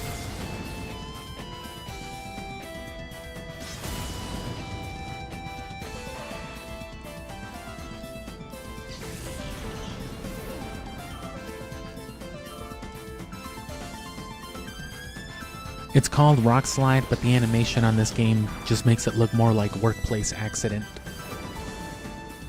Oh, didn't you hear? A fucking whole ass slab of concrete. A sidewalk tile fell on Gary, bro. He died. Oh, shit. He got rock slided. Oh, God.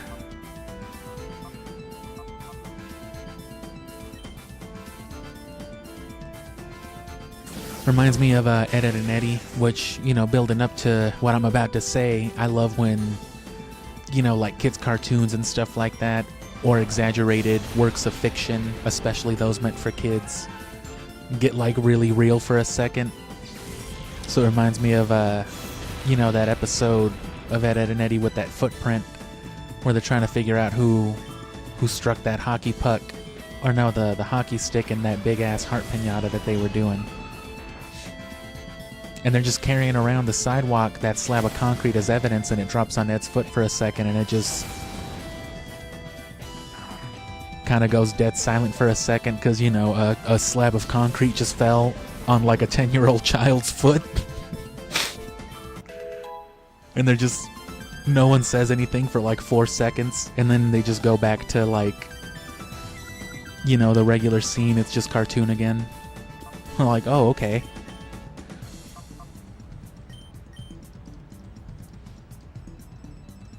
They just got him with like, you know, bandages on his foot because it's a cartoon.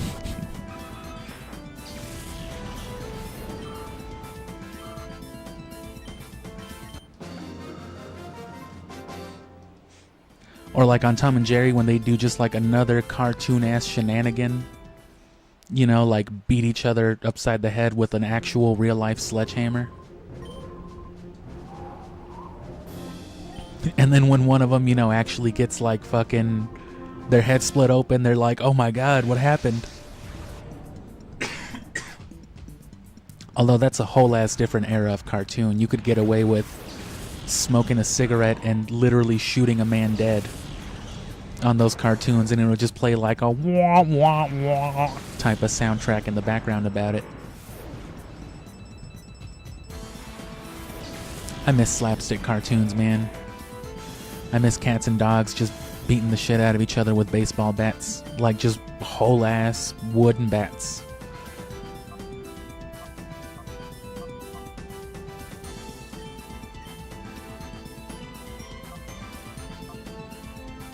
fuck it.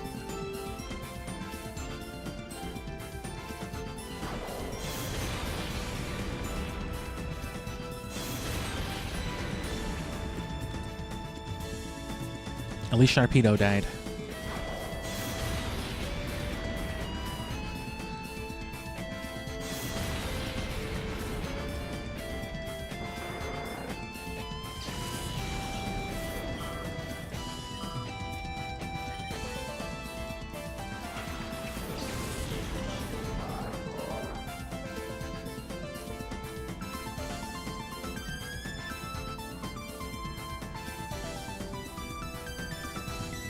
So the camera up, I'm thinking, should die.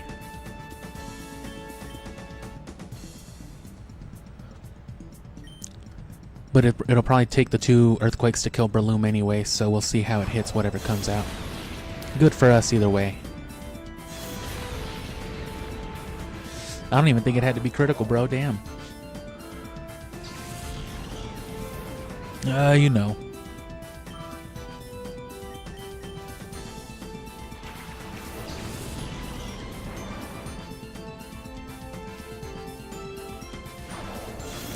No, yeah, I think they changed critical in Gen 6. Because I think I remember in Gen 5, my Drapion build, I remember it was ridiculous for that reason. Because, you know, critical before, I think Gen 6 made it a 1.3 multiplier. It was a 1.5 multiplier. And Sniper, it turned it from a 1.5 multiplier to a ×2 multiplier, just a doubler straight up.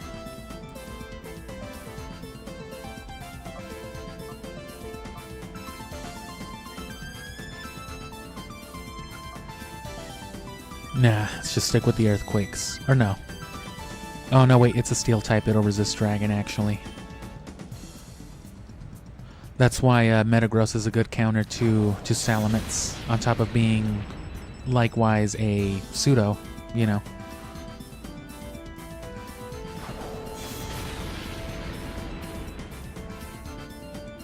It doesn't take a lot of that damage, but you can always get earthquaked.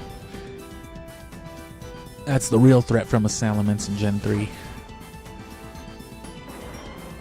Oh, took himself out.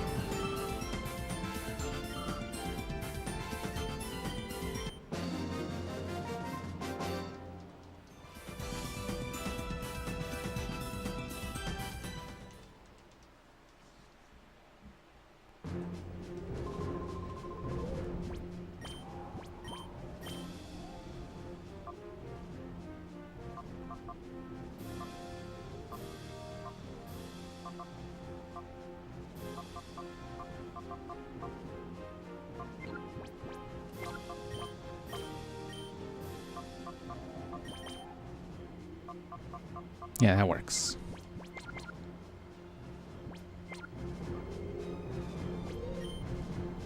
I probably won't even finish this area because it's already getting later than I thought. I was going to cut it off like probably 30 minutes ago, a little past 11, but that was just to, you know, drink a little and watch some TV. I postponed the watching TV part. I just started drinking again. But now I would like to get out of my desk chair though, so we've almost made it, and we're going to capitalize on the remaining rare candies we have to jump up the levels we need. Let's get a little more competent with our strategy. Charizard should still be faster. I maxed out his speed too. Well, didn't quite max it out, but he got a lot of EVs. At least 140 from the Golbat.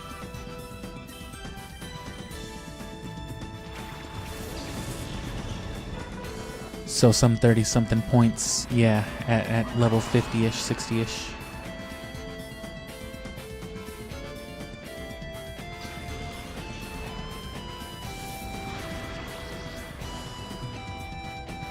And look, see already, there's a fucking Mantine.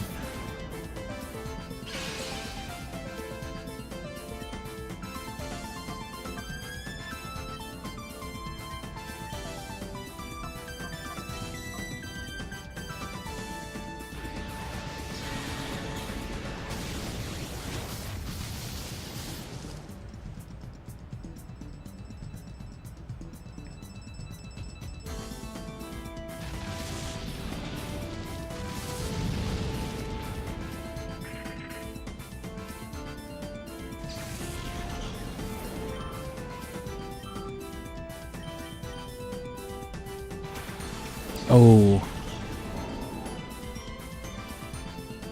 The only bad thing about Outrage, in a double battle at least, is, you know, you can't target with it. But doesn't matter if there's only one target. Uh-oh.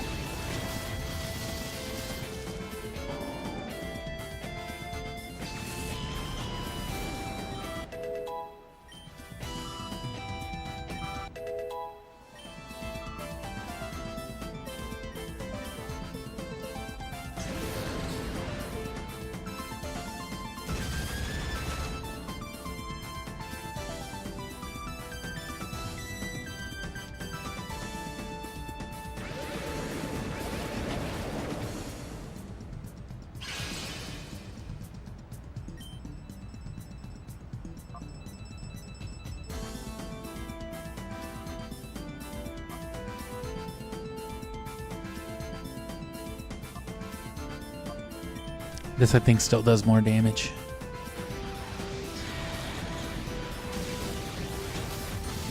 Especially that way. Oh, yeah, you got me.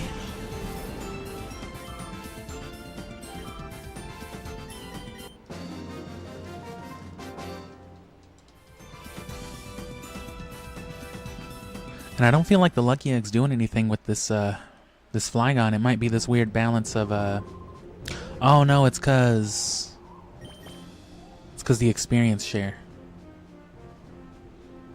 So he's got his quarter boosted, and he's got his... Well, I figured he'd be gaining more then. He's gaining a quarter non-boosted. Or, you know, boosted just from being traded. Plus, I guess, what is it, a quarter of that? So it equates to the same thing? I guess that works out, and they're both getting more than everybody else.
So yeah, they're each gaining triple what everybody else with just the experience share is earning.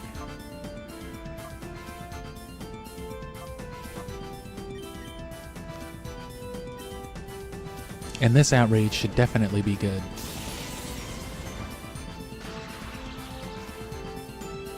Oh, well, they halved my speed, just to be sure.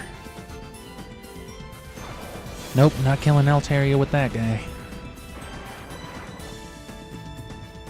Guaranteeing it.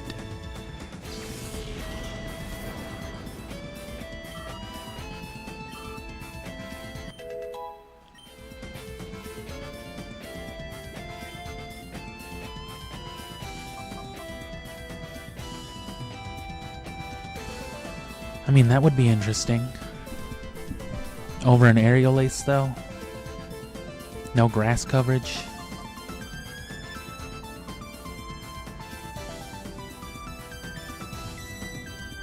All for the sake of what? A stronger earthquake? Nah.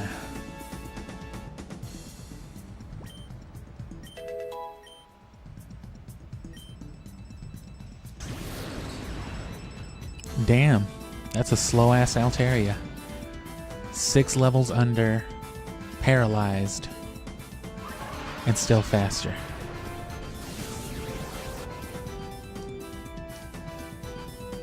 Paralyzed. So I know, so they're both going to be faster. Doesn't really matter, one of them's going to get it. Oh, no, speed tie, somehow. It wasn't faster than my paralyzed Charizard. Oh yeah, no, they did double fuck me. Why would I think Colosseum wouldn't?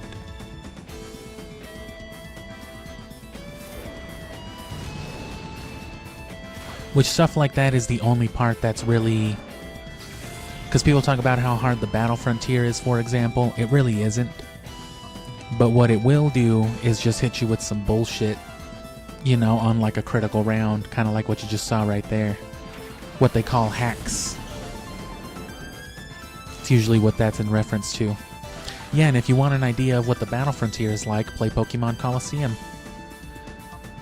There is a clear difference in the way that the AI and the background mechanics work, you know, throughout regular gameplay and something like the Battle Frontier. And it's very much in line with how Colosseum plays. If it's the worst possible low stakes thing that could happen, it almost definitely will. Like the fact that that wasn't a critical, you know, Dragon Breath was incredible. Colosseum will do it to you. And so will the Battle Frontier. I probably wouldn't expect anything else from like the Ore Colosseum either. Any of the, you know, scaled facilities, any of those modes. But again, just Colosseum in general is like that.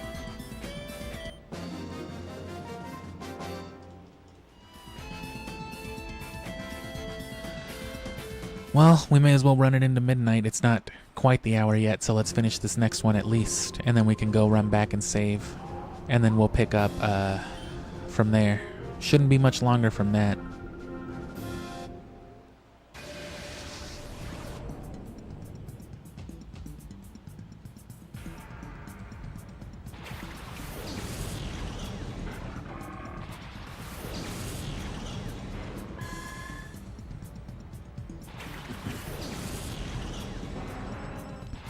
Try to let these guys catch up to Salamence and then work down.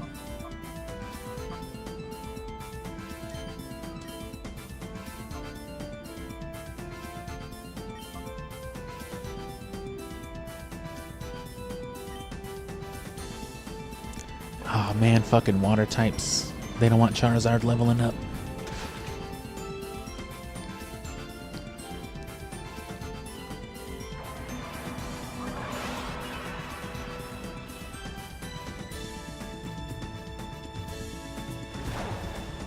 It's kind of a shame that Charizard can't learn Solar Beam in this generation. I don't know if he could even until much later. Oh, nice. It might not have been until Gen 6 when Mega Charizard Y was a thing, because, you know, drought. Drought on Mega Evolution, that is fucked up.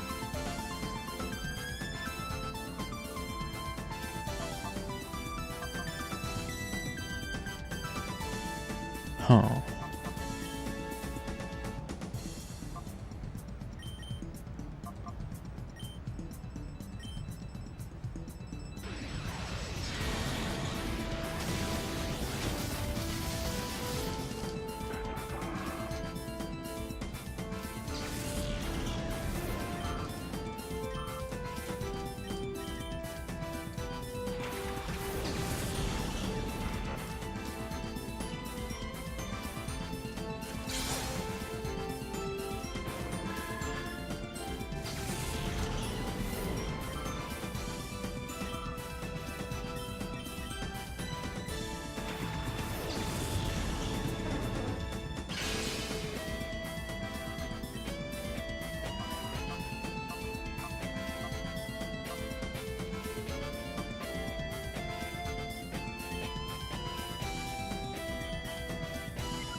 And I think Gorobus is the defense one, and Huntail is the attack one.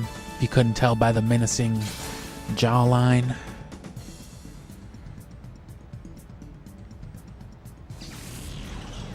Whew.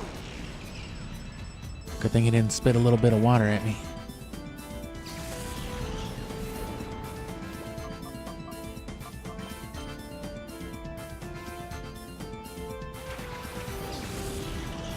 Your foe's a duck. Go eat him, Gyarados. Alright.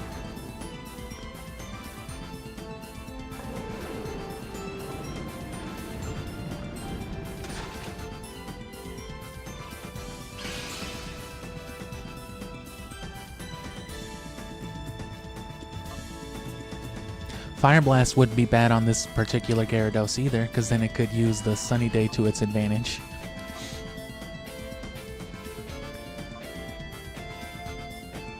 Well, I don't have Solar Beams, so I'm gonna have to...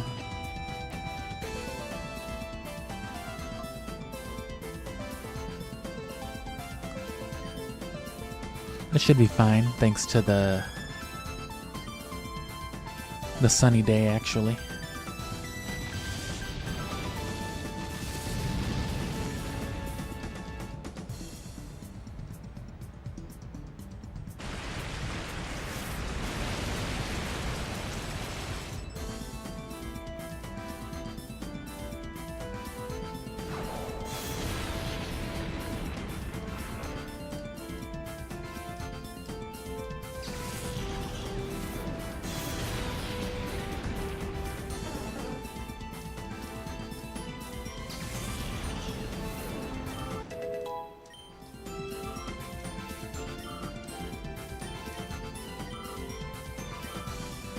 I might forego the Choice Band on Gyarados for the leftovers and then throw the Choice Band on Salamence instead. A lot more range that way anyway.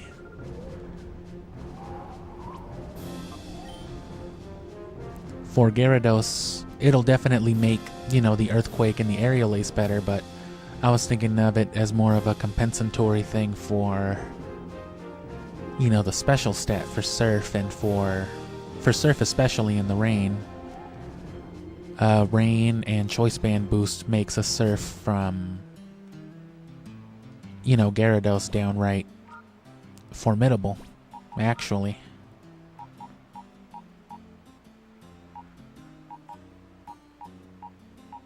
And we'll just isolate this dude. We'll let him ride slow for now, and then we'll just alternate between these guys catching up to Salamence, who will probably hit like 55 or 56 before these guys catch up to him. That'll be around the level they're all together, I think. Because I'm going to be splitting the Lucky Egg and all that with these dudes.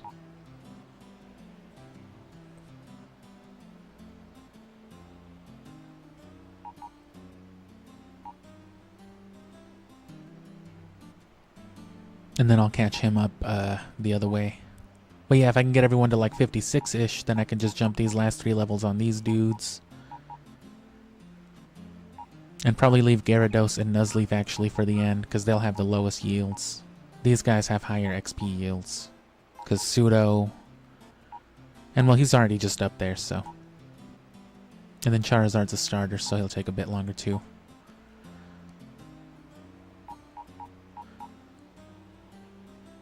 And then once they catch up, I'll, you know, keep flip-flopping. Probably keep him with the Lucky Egg as these guys flip-flop. I guess it doesn't matter, whoever's leading with them.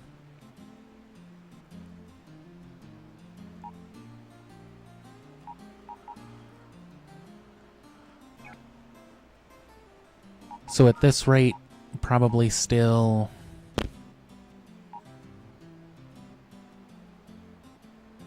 I mean, the rest of this run will probably get him up to like 54, so this run and another, at worst, maybe like another few battles on top of that.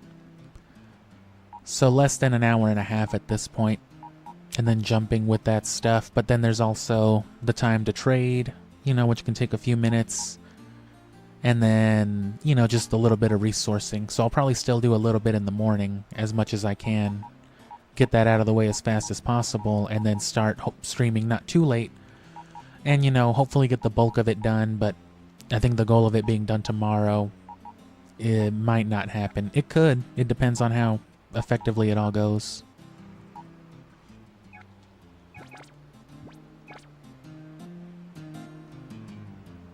Well, to that end, fuck it. I wasted a little time doing that, but now that I've mulled it over.